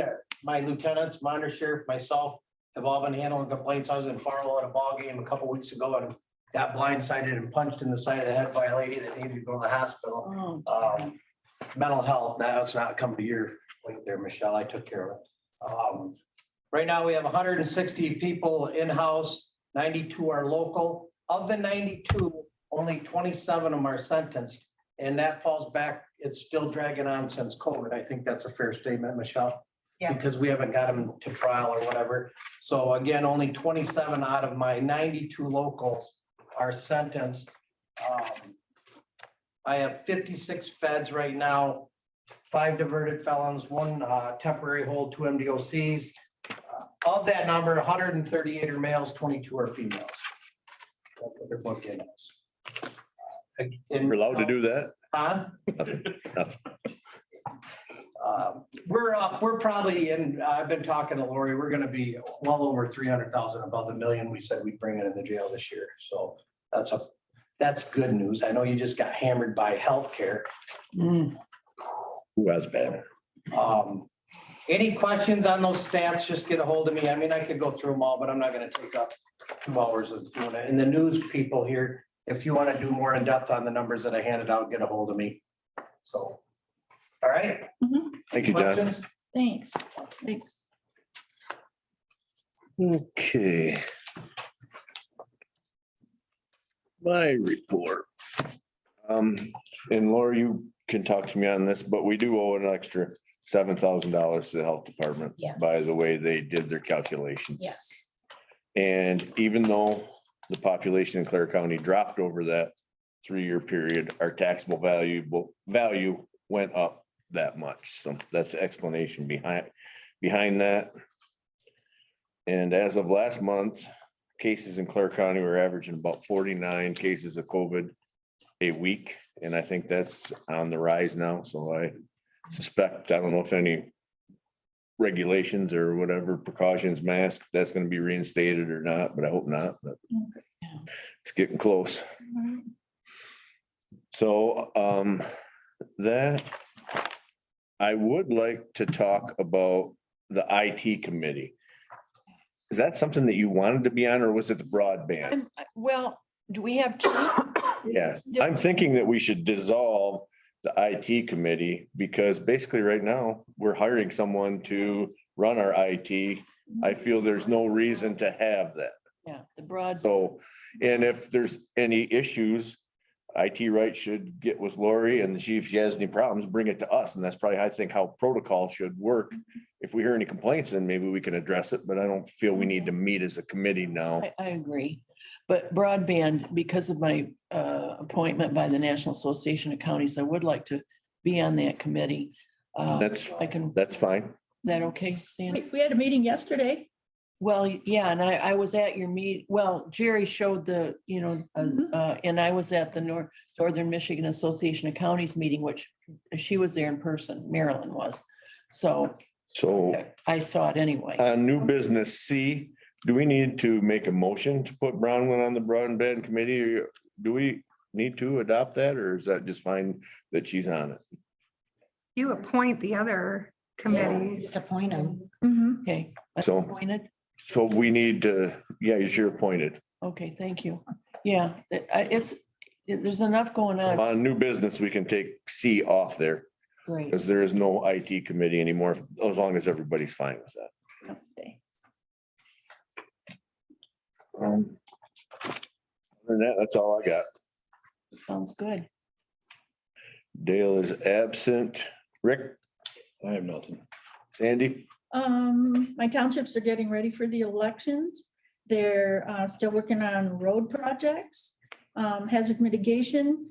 That commission, we're finishing up surveys and categorizing hazards by how much they would cost and destruction and death of people. That's been an interesting process. The airport, the pilot's lounge, are the bid specs, they're done? We're just waiting for Nate to finish up the Electric, HVAC. okay, all right, so we're working on that. We need to formally dissolve the agreement between the county board, Hayes Township, and the city of Harrison, because that went by the wayside last, when the county didn't put in any more money. So can that be does that need to be a resolution or a motion? Does it? now talk to me. Are we going to, obviously, if it's null and void? Yeah, and that was before. Why, if it's null and void, we don't need to probably do anything because it's a breach of contract. It's no longer any good. Okay, Right. but do we need to formalize that? That's what I'm asking, in a motion or a resolution? I don't know. Well, we need to figure out how we're gonna structure that committee. So are we gonna do the authority with the township, the city and the county, or are you just gonna make it a committee and appoint committee members Okay. to the airport? And that was So, my- it depends on what the board wants to do. I feel we need to have a joint committee and I seen Deb was in here. Yeah, I feel the township, the city and the county.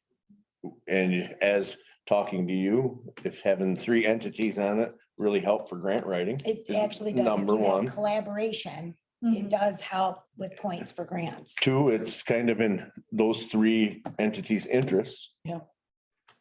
So I agree. Have you heard anything from the city? I have not talked with Justin about it, but I have every intention of talking to him, but I wanted to know which way the board wanted to go. I think Jeff's right. We need, I think we should try and form another one. right, Deb? Yeah. Deb, you'd be in for a meeting if we could get the county, the city and Hayes all together in the near future. Talk about what our concerns are, what we want to achieve. Does that work for you? It works for me. So Okay, let's table that until we can meet. Yeah. Okay, And we would be the airport board, representatives from Hayes Township, city. And Lori? Yeah. You want to sit in on that also? well, yeah, I was gonna organize the meeting. Yep, perfect. Okay. yeah, because we're still meeting on that. I will sit in too if you'd like me to. Okay, Yep, that'd be good. Good. Okay, so I will get all the parties together and send out an email. all right then. Nice. Anything about the intended event that we're having on August 20th? Nothing yet at this moment. Pardon? Nothing at this moment. Are we having it? As of right now, I'm waiting for a letter from the attorney. As soon as I get that letter, then we'll be able to know more, but as of right now, I'm not sure that we're gonna have that event. So I'm just waiting for a letter, Okay. All right, so I can't. Maybe that's give you something guys any more we can information discuss at until the we get meeting. That attorney's letter. okay, well, that's coming up then Right. quickly. Yep. And if there's gonna be any permitting issues from the township, we need to know about that. You know, in time. Let's talk about that. Yep. That'd be, if we can meet next week, we could talk about it. Okay. Deb, are there gonna be permitting issues? Deb, It's a zoning violation issue. pardon me, a what? A Zoning violation. Issue. Okay.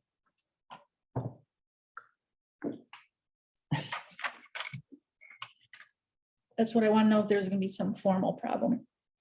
Okay. And we probably need to get that notice out to the people that were staging the event. Okay, Yeah. because it's posted on the airport Yep. event page. Did you talk to Tim? I have not. They're gonna be surprised.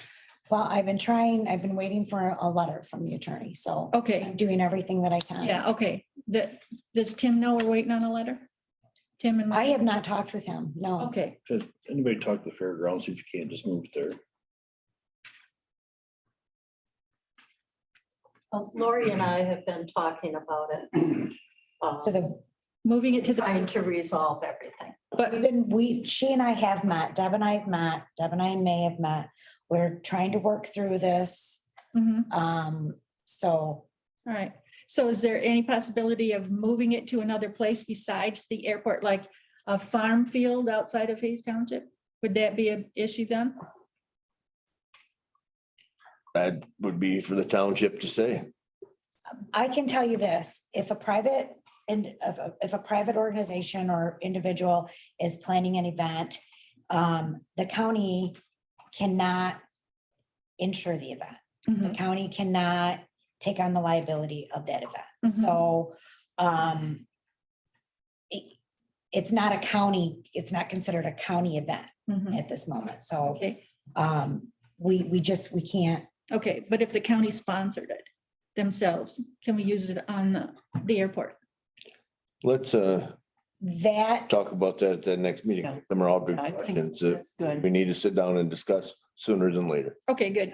All All right, right, thanks. I guess that's it for me on my reports. okay. I Anson, don't have anything. Jack, I would like to ask, what's happening with the broadband? I keep reading where there's multi-millions of dollars being put into the infrastructure of the broadband. And where I live, which we have a private carrier, it's gotten worse and worse and worse. I can't even download is stuff. on bandwidth and yeah. And Can you help Jack with that? not only that, but to throw in the cell phone service, I'm losing my cell phone service out there. And I've got different carriers. And so, we talk about the infrastructure and all the things that are happening, and it's just getting worse. When I first come on the board, we had a broadband committee and towers were put up, and I was under the assumption that everybody was going to have broadband. Well, that's not the case.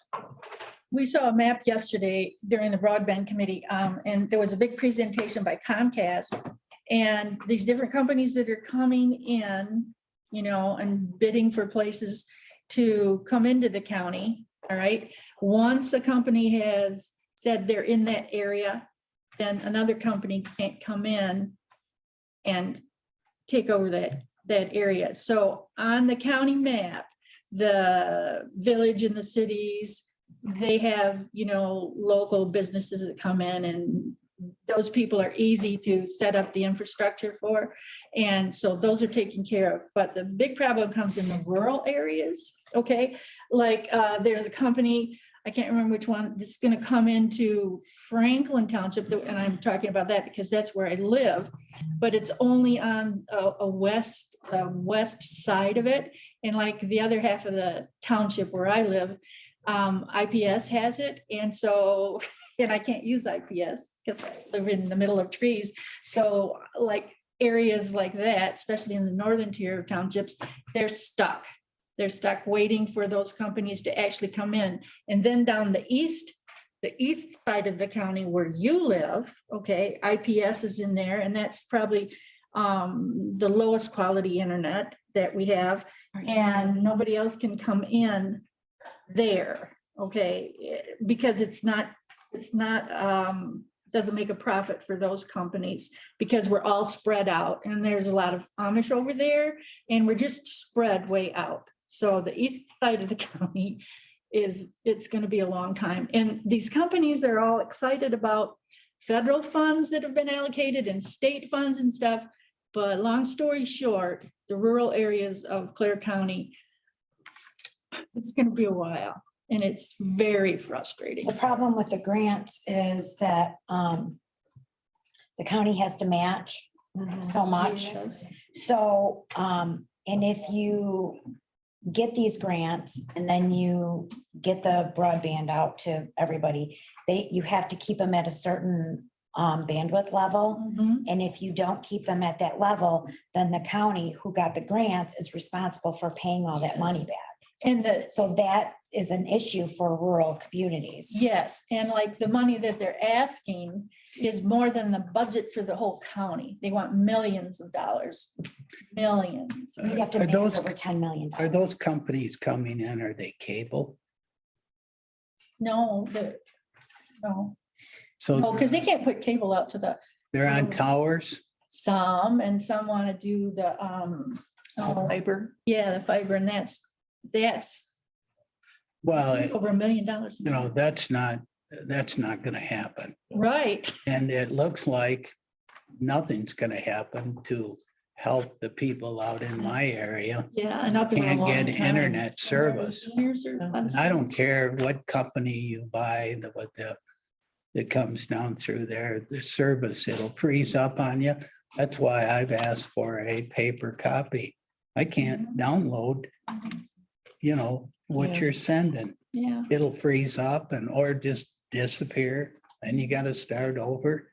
It's really frustrating. I do know people that get Starlink, the satellite thing from SpaceX. That works pretty well. Yeah. Yeah. We talked about that Yeah. and we're looking into that, but that's pricey for some people. Oh, definitely. We're very expensive. So $110 now. But for an extra $25 a month, you can make that satellite mobile and take it with you in your car. Yeah. Yeah. So that's, Would you like to have Jerry come in the next meeting? Well- And discuss that, or would you like to stop in and see him? It's frustrating to me what's happened with the telephone service. Mhm. And I find out in my travels that there's a large portion of the state that doesn't have cell phone service, period. that's right. And I'm getting that way to where you have to move.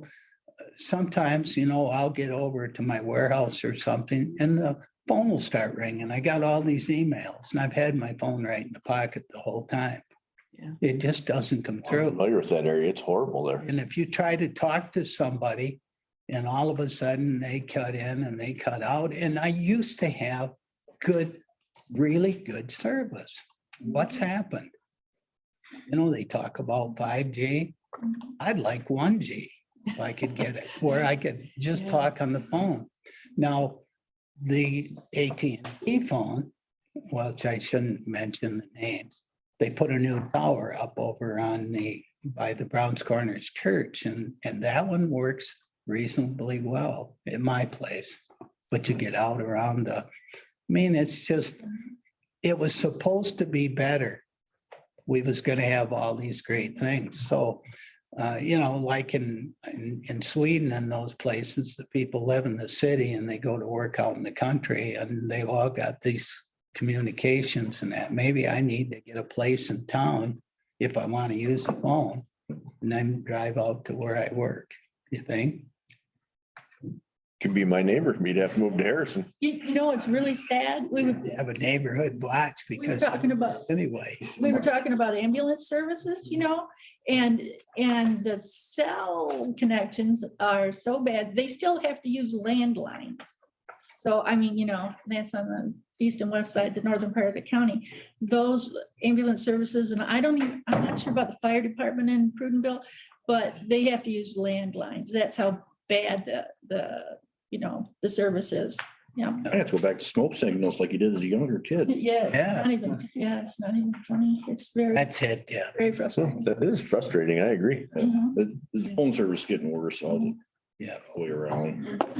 Robin, what do you got for us? Ross Township last night, the road commission gave a presentation. It was really well done, very well accepted, and everyone commented on how pleased they are with their roads in the, so that was a plus. All right.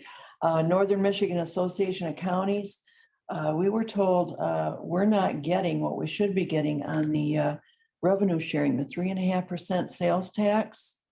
We're not getting, we should be getting 650 million. We're only getting 450. So there's a House bill in 33, House Bill 33. We can write to our reps and say, hey, listen, pass that. This is important. This is money that is supposed to be coming to the county. And we're not getting it. And we, of course, every penny counts. So House Bill 33 directs that 3.5% sales tax to be put in a fund specifically for the counties. It's a trust fund. It's important that that's done because we're not getting it now. Got it. Thank you. Are we going to talk about that Headley amendment? Yep. That's on here. Okay, good. All right. Got it. Not there yet. All right. State of the county budget. Okay, hold on. I'm pulling up House Bill 33. As of the 14th of July, we've spent $10,033,347.17 out of the general fund. We're averaging $1,056,141 a month in expenditures. So we'll have about an estimated 2.6 million in expenses for the rest of the year. which will put us about 12.6. We budgeted for 13.8. So I'd like to really monitor the line item transfers and just because we budgeted 13.8 doesn't mean we spend that. So we do want to make sure that we can put increases for people who haven't received them. So that's where we're at. I think the county budget looks good right now. Good. For how long? So then the 223 budget discussion, I did provide you a department summary, it has expenditures by the department from 1920, 2021.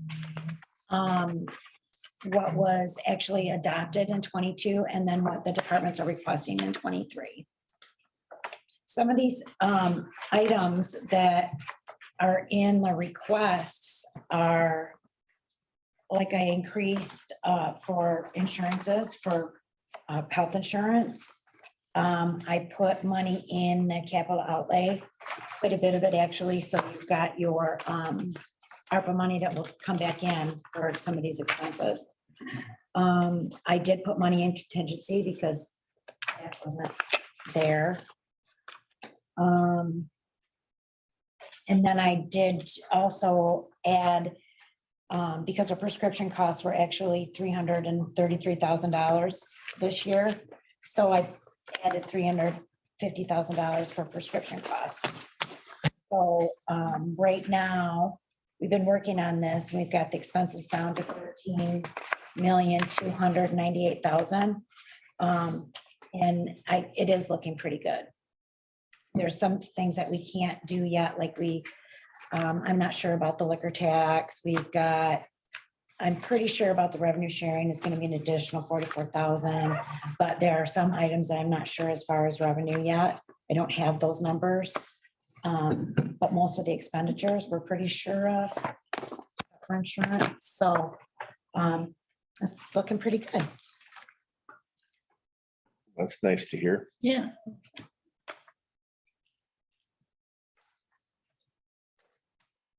When will we have them numbers?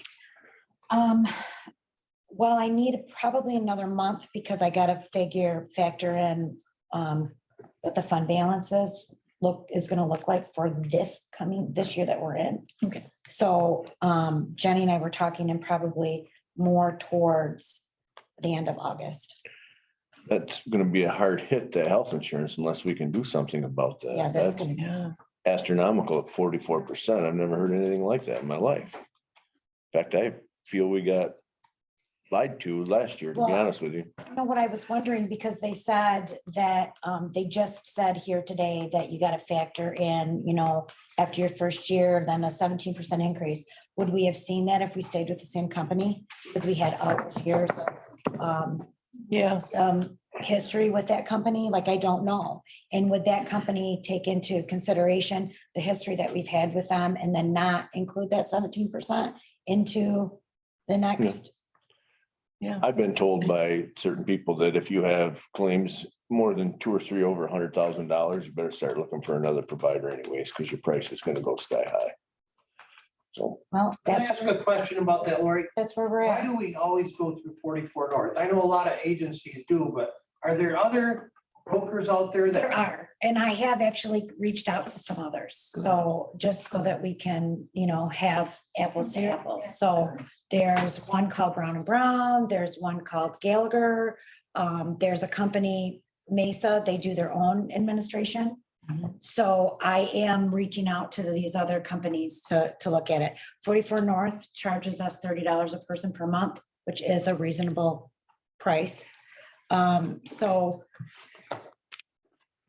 I'm looking, it's only been a few weeks, for me being here, and I doubt that I'll have anything set before open enrollment starts. I don't remember when we went to them. I mean, I've been here 35 years and I remember when we were self-insured and all the different insurance companies we used over the years, and I've never heard of that percentage of a.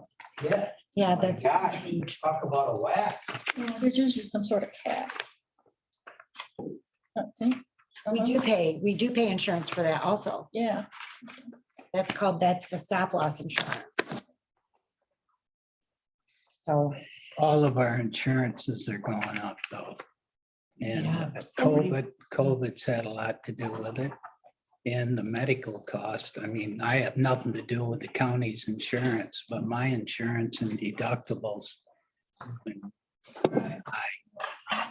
So, and insurance companies, they are instituting, and it's across the board, they're instituting different policies so that you're always generally gonna get a coordination of benefits letter, so that you have to fill out. And, you know, our employees do their open enrollment, and it's done online, and it's done directly to 44 North. So we shouldn't have those things that are happening. So we're still working through the bugs with this new company.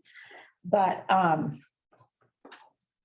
don't even know what my point was. Oh, so I did ask 44 North this week when they were here to put together a better flow chart for the employees, so that the employees know that when they go to the doctor and they have to give their medical card and their HRA card, okay? And then the employees need to know that they're gonna get EOB from ASR. Then they're gonna get a bill, then they're gonna get an EOB from 44 North. So it's confusing because you get the EOB from ASR and you think, oh no, I'm gonna have to pay this. And then you get a bill and you're like, oh, they didn't pay it. What do I do? And then you get an EOB from 44 North. People need to know exactly what they're supposed to do. If they have the $250 deductible, this is the flow chart of what you do. This is what you do. If they have the zero deductible, here's your flow chart and this is what you do.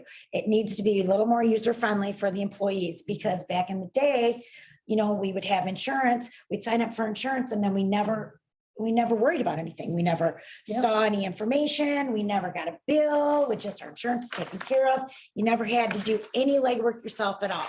It's not that way anymore. But we really want to try and streamline it so it is more simple for the employees. So we are working on that, and I have put some things together for 44 North. So they're gonna work on that for the open enrollment and give that to the employees. So we're doing what we can on that. Okay. Any public comment?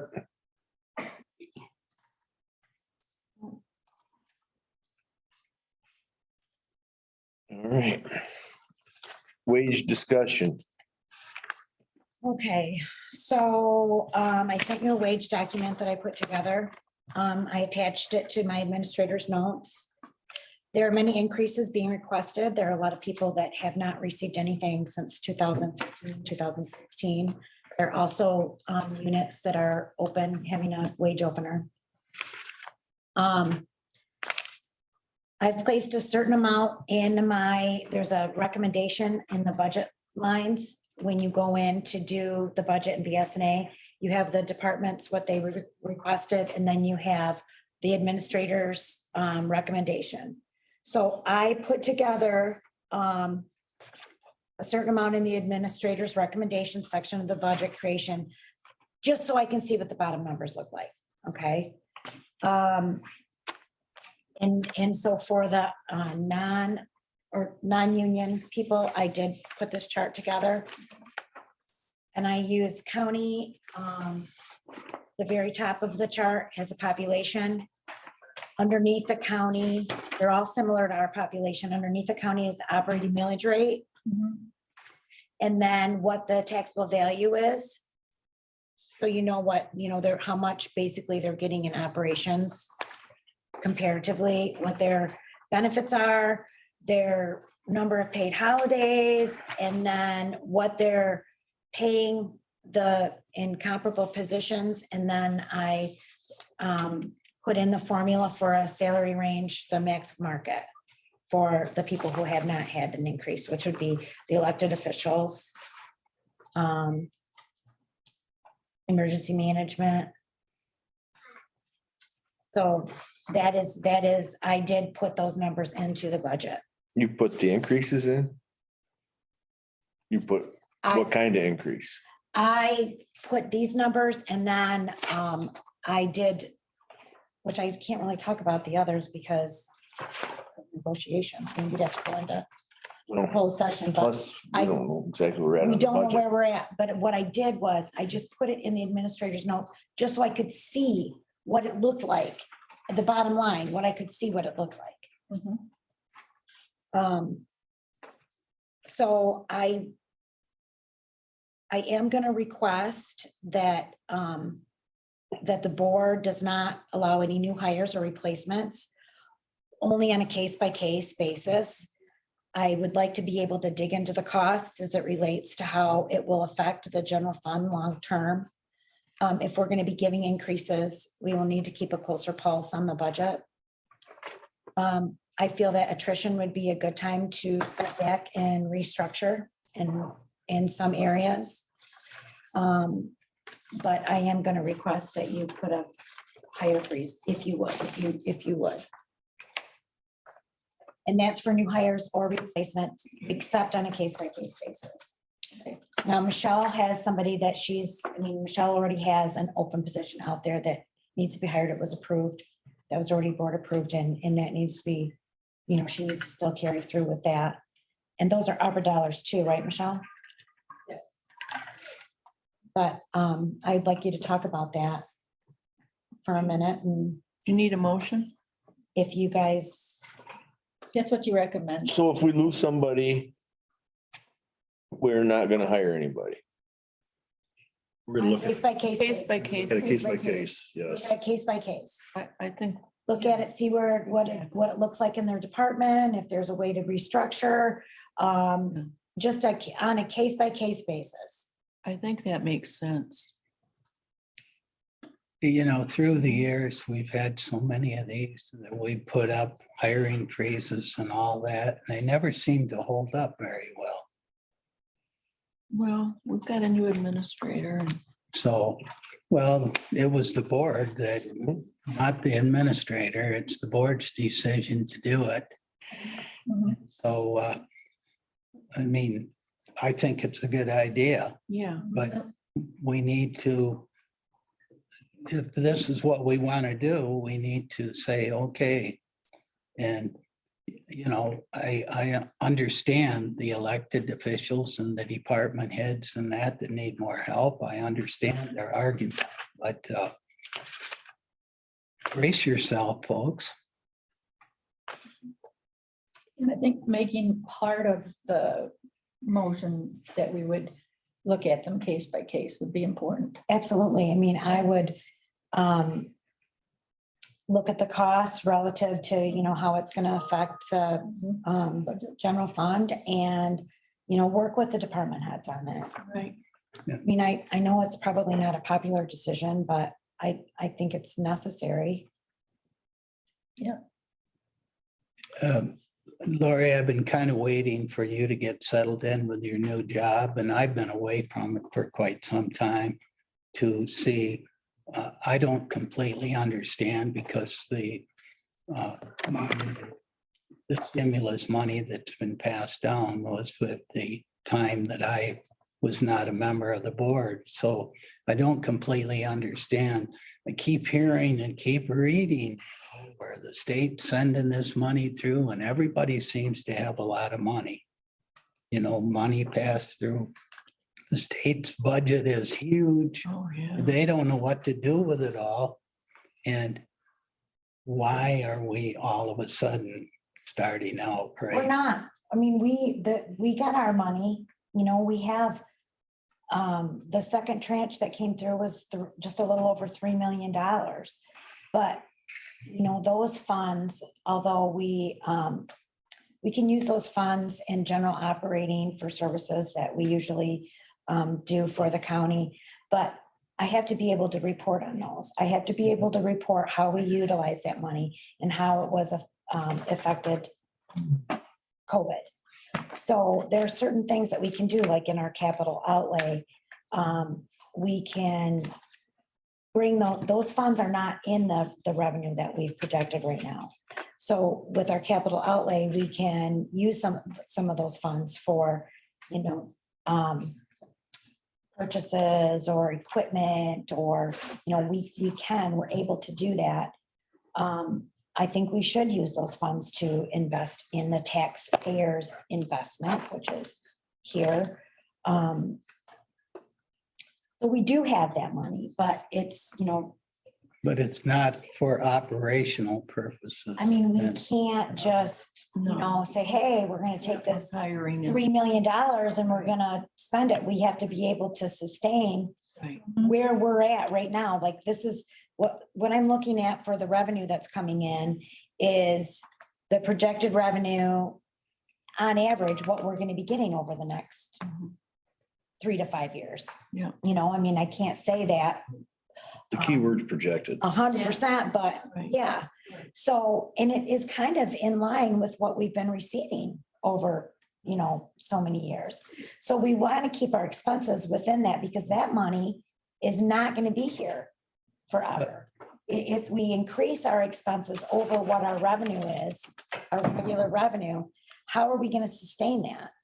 We're not, especially when we have rising costs and health insurance and, but we do have money, but that money is going to be going for other things that's, I don't want to say restricted, but kind of restricted.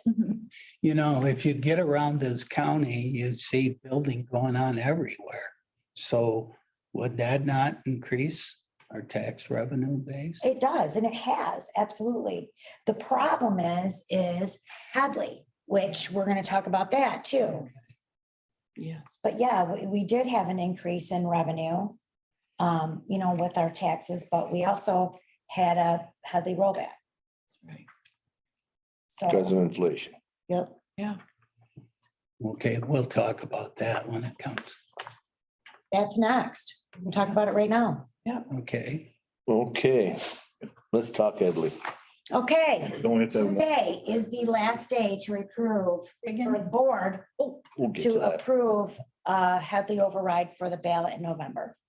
Because it has to go to Lori so she can get it on the ballot. The current operating millage rate is 4.6902. Which is 5,839,000 in revenue. An override millage rate back to the original voted 5.5 mils would equal 6,847,544 in revenue.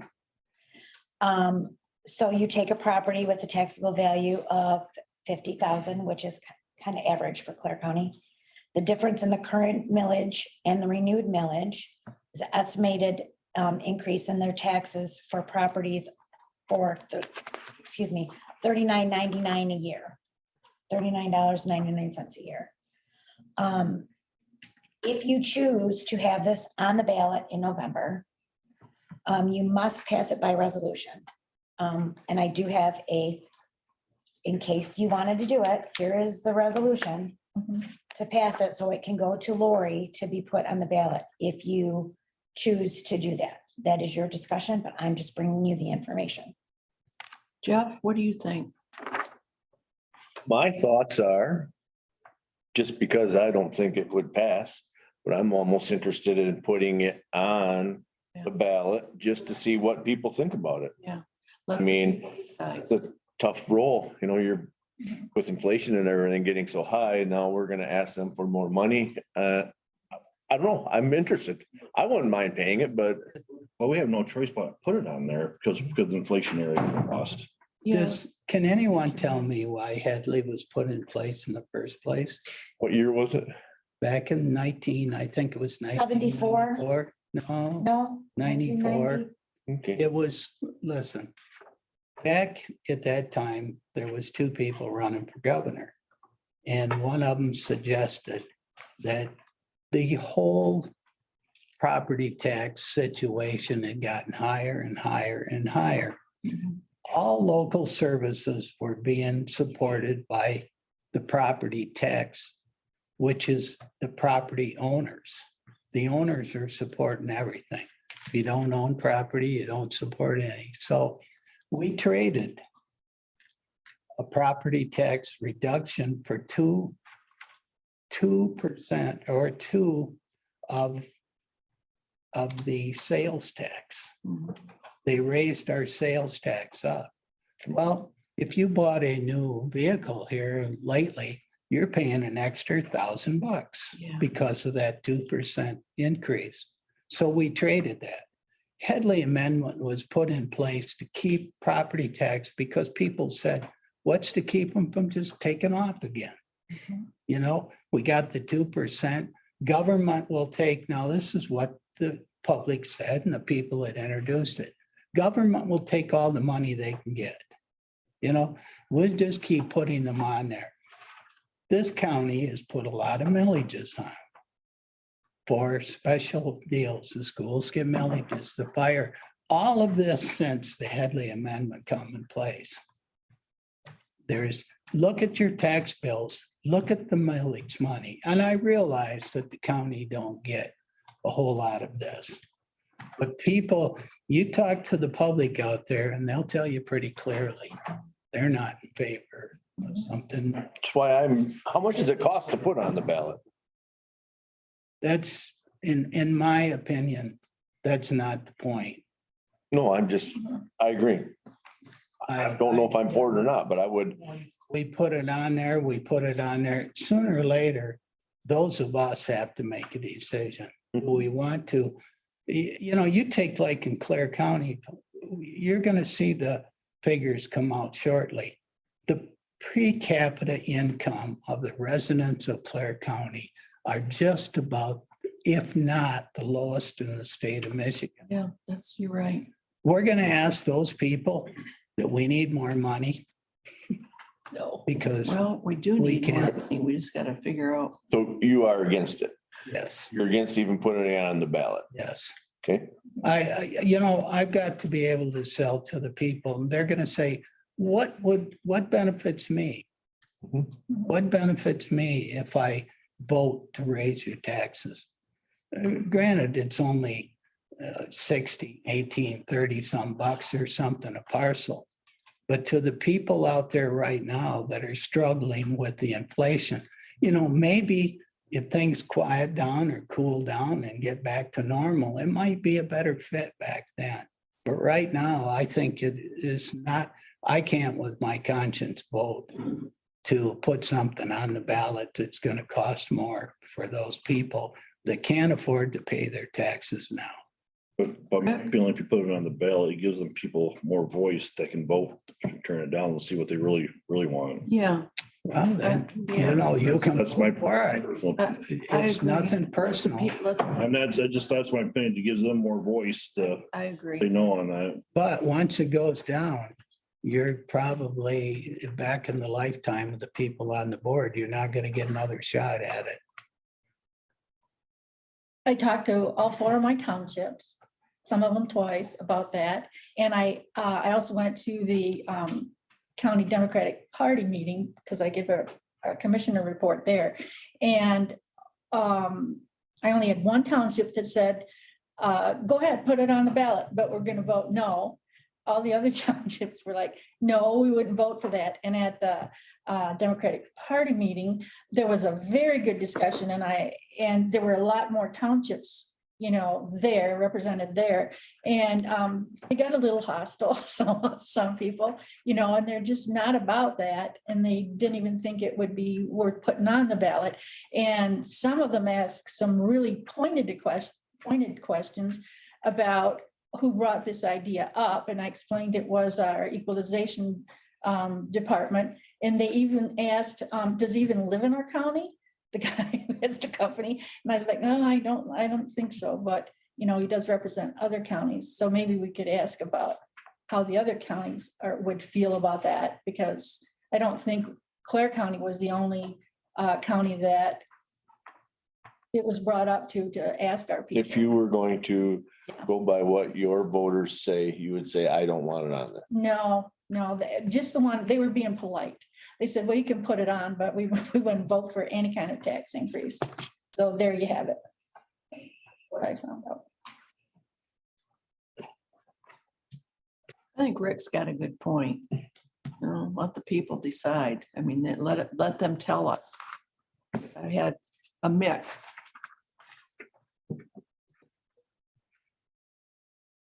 Samantha, your opinion on that?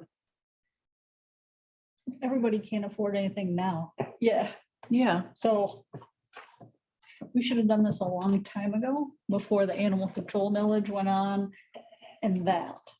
Then that would have been enough to cover it. But when you just start throwing millage after millage after millage after millage, eventually everybody's gonna say no. Yeah, well, eventually they can't afford it in our county. Exactly. Yeah, so we're pretty, I think the people that have millages, you know, the people that voted for those, they're happy to pay those, you know.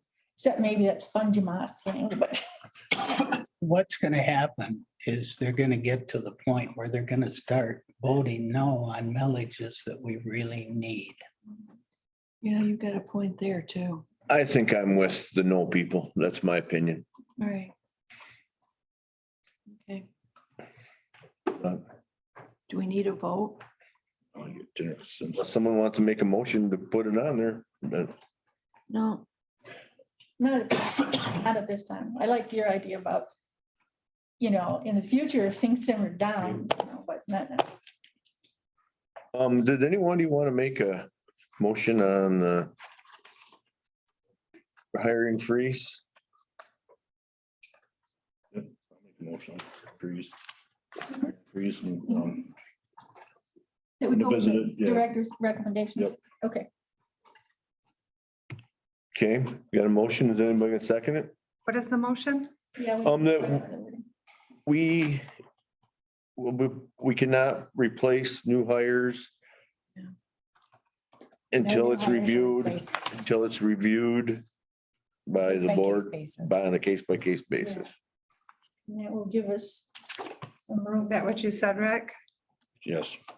Thank you. It's on a case by case basis. We got a motion, we have a second? I'll do that. Motion second. All in favor? Aye. All right. Opposed? Okay. Discussion on non-union policy revision of vacation time. Michelle had come to us at the last meeting and requested that you look at the vacation time and you would ask me to get some additional information. I reviewed the vacation time of all the units, because that's what you requested for the unions. All the units have the exact vacation schedule and the non-union employee that the non-union employees have. I looked at vacation or PTO of other counties and of other organizations. It is my opinion that vacation time at Clare County is more than fair. Clare County also has more paid holidays than every other employer that I reviewed. I think changing the vacation schedule for the non-union employees would create a domino effect on all of the units. If we increase the non-union, the union are going to want more vacation time. And I've heard, you know, many times how hard it is to make sure that they employ employees, that department heads have employees to cover all the vacation and sick time. But I do feel that if Prosecutor Ambrositis wishes to give vacation to her attorneys in her office, that it's her business and she is the department head and she should run her office how she sees fit. But I just don't recommend changing it in the non-union policy. So you guys can discuss it, but that's the additional information I came to you with. Michelle, I appreciate that. Certainly, I can give whatever I want to give to my employees that's non-economic, that doesn't affect you. But what professional people with degrees want is to know that their department can't tell them no, meaning that it is written into their personnel policy that they get that 2 weeks vacation. Great, it says 3. I can tell them, I'll give you 2, but without it being in policy, I could turn around and say, yeah, I don't remember that conversation. You only get the 3. And so they need the certainty that it's there. And I don't blame them. I mean, as a professional, if I would go to a position, I would want it in writing. I'm not going to take somebody at their word. I appreciate it. And I would hope that I could, but that's not always how that works. So I'm just giving you that 2 cents. Okay. Any other opinions on that? What were we changing it to and from? Michelle, help me out with this. She requested 2 weeks the first year. Yes. And then it pretty much followed what was already in the non-union person or the union. Right now, it's Both policies. 3 days after 6 months, or 3 days within 6 months, and then 6 days after a year. And Michelle requested that it be changed to 2 weeks For the first year? for the first year. To entice, Yes, I understand. Yeah, okay, yes, I understand that.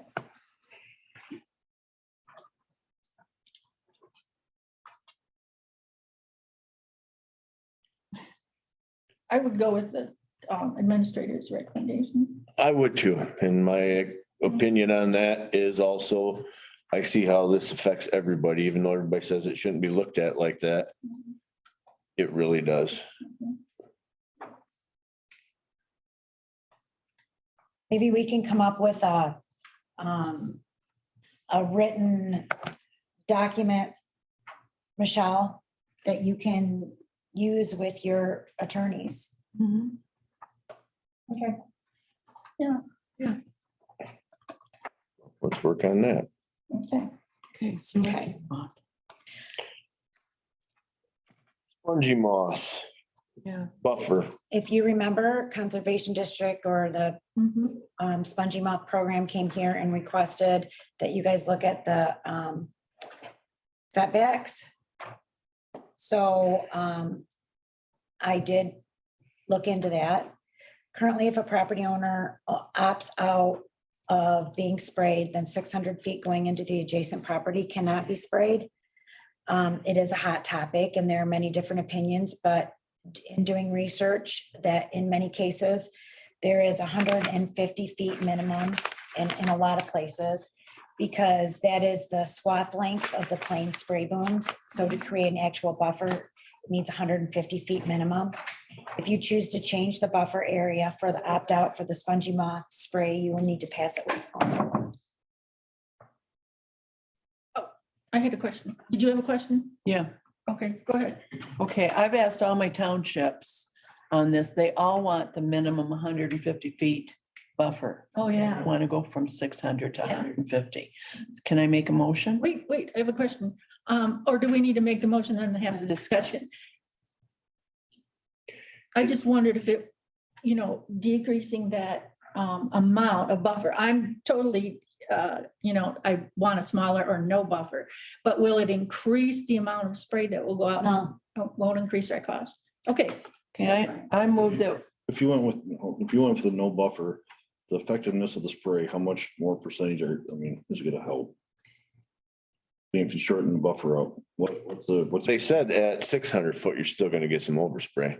So if it's 150, I think it's, because there's other counties that have no buffer. None. Yeah, Roscommon. yeah, but you said it's 150 minimum. No. Some places have 150 feet minimum. Some places don't have a buffer at all. Yeah. But some places have the 150 feet minimum because of the swath length of the plain Plain spray spray. booms. So that sounds the most reasonable then. That's what they do. So that creates an actual buffer.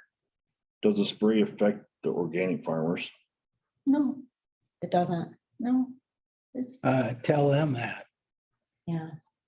Jeff, I think It's a hot topic. it's, they're not going to be spraying anymore till next spring, right?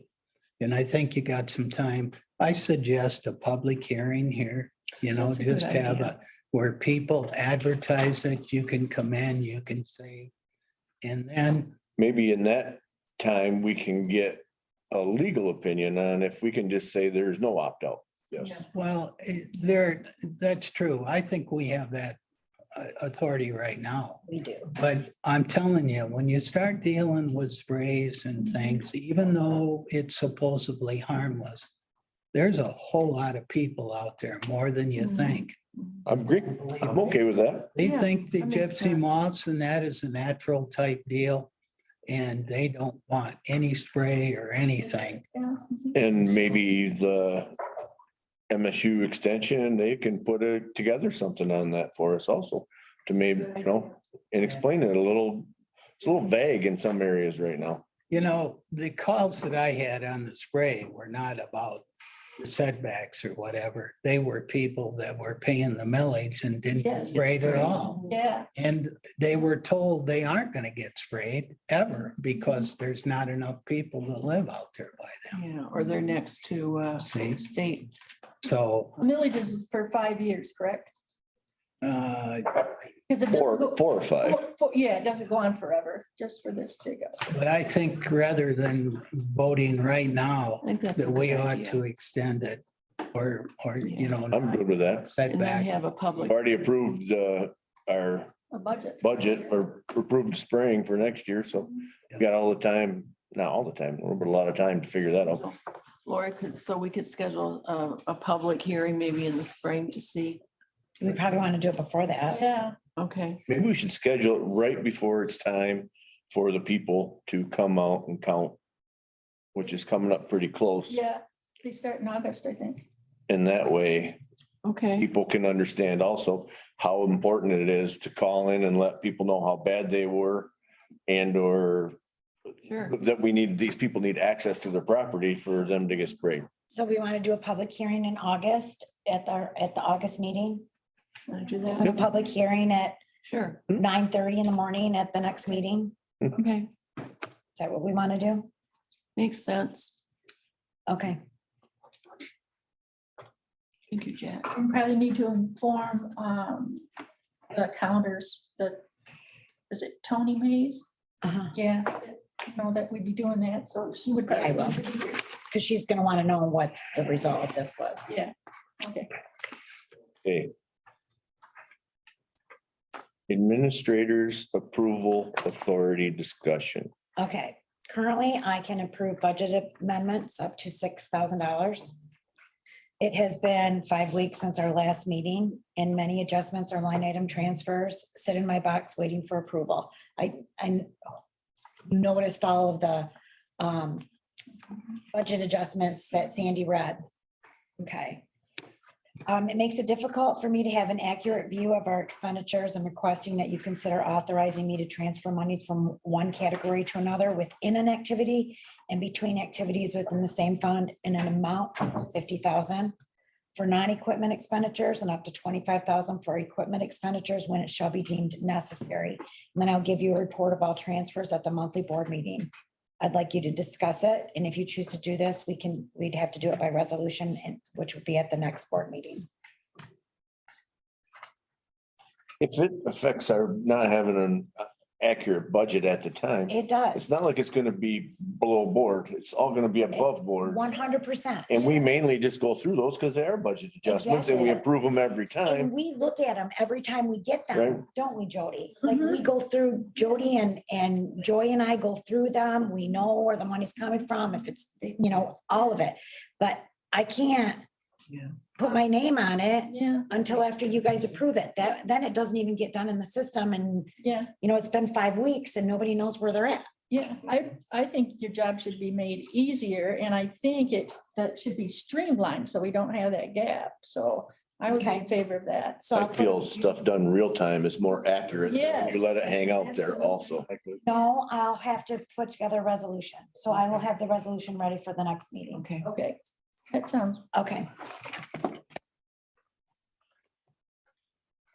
Discussion, Chief Deputy Register of Deeds. That would be me. That would be you. So you know that my chief deputy register of deeds transferred to another department. And I've been thinking about what to do about that, and I am going to restructure my office, and I'm going to combine the two chief deputy positions into one. Same as my position, it's two positions. Required, trained in the same manner as the elected official, because the chief deputy must be in the position to take over in the event that the elected official can't perform their duties. Current Chief Deputy Stacy has already taken on the duties of both Chief Deputy Clerk and Chief Deputy Register of Deeds because the need is there. I've restructured her job duties in an effort to meet all the needs of our office. She just handed out a spreadsheet that shows the savings to the county amount of $50,765.81 per year by me doing this. I've communicated with the county attorney regarding this and everything is in line with statute. And I also gave you a motion that was created by the attorney if anyone chooses to make that motion. This is like a great example of, let's discuss it before you replace somebody. I think that's great.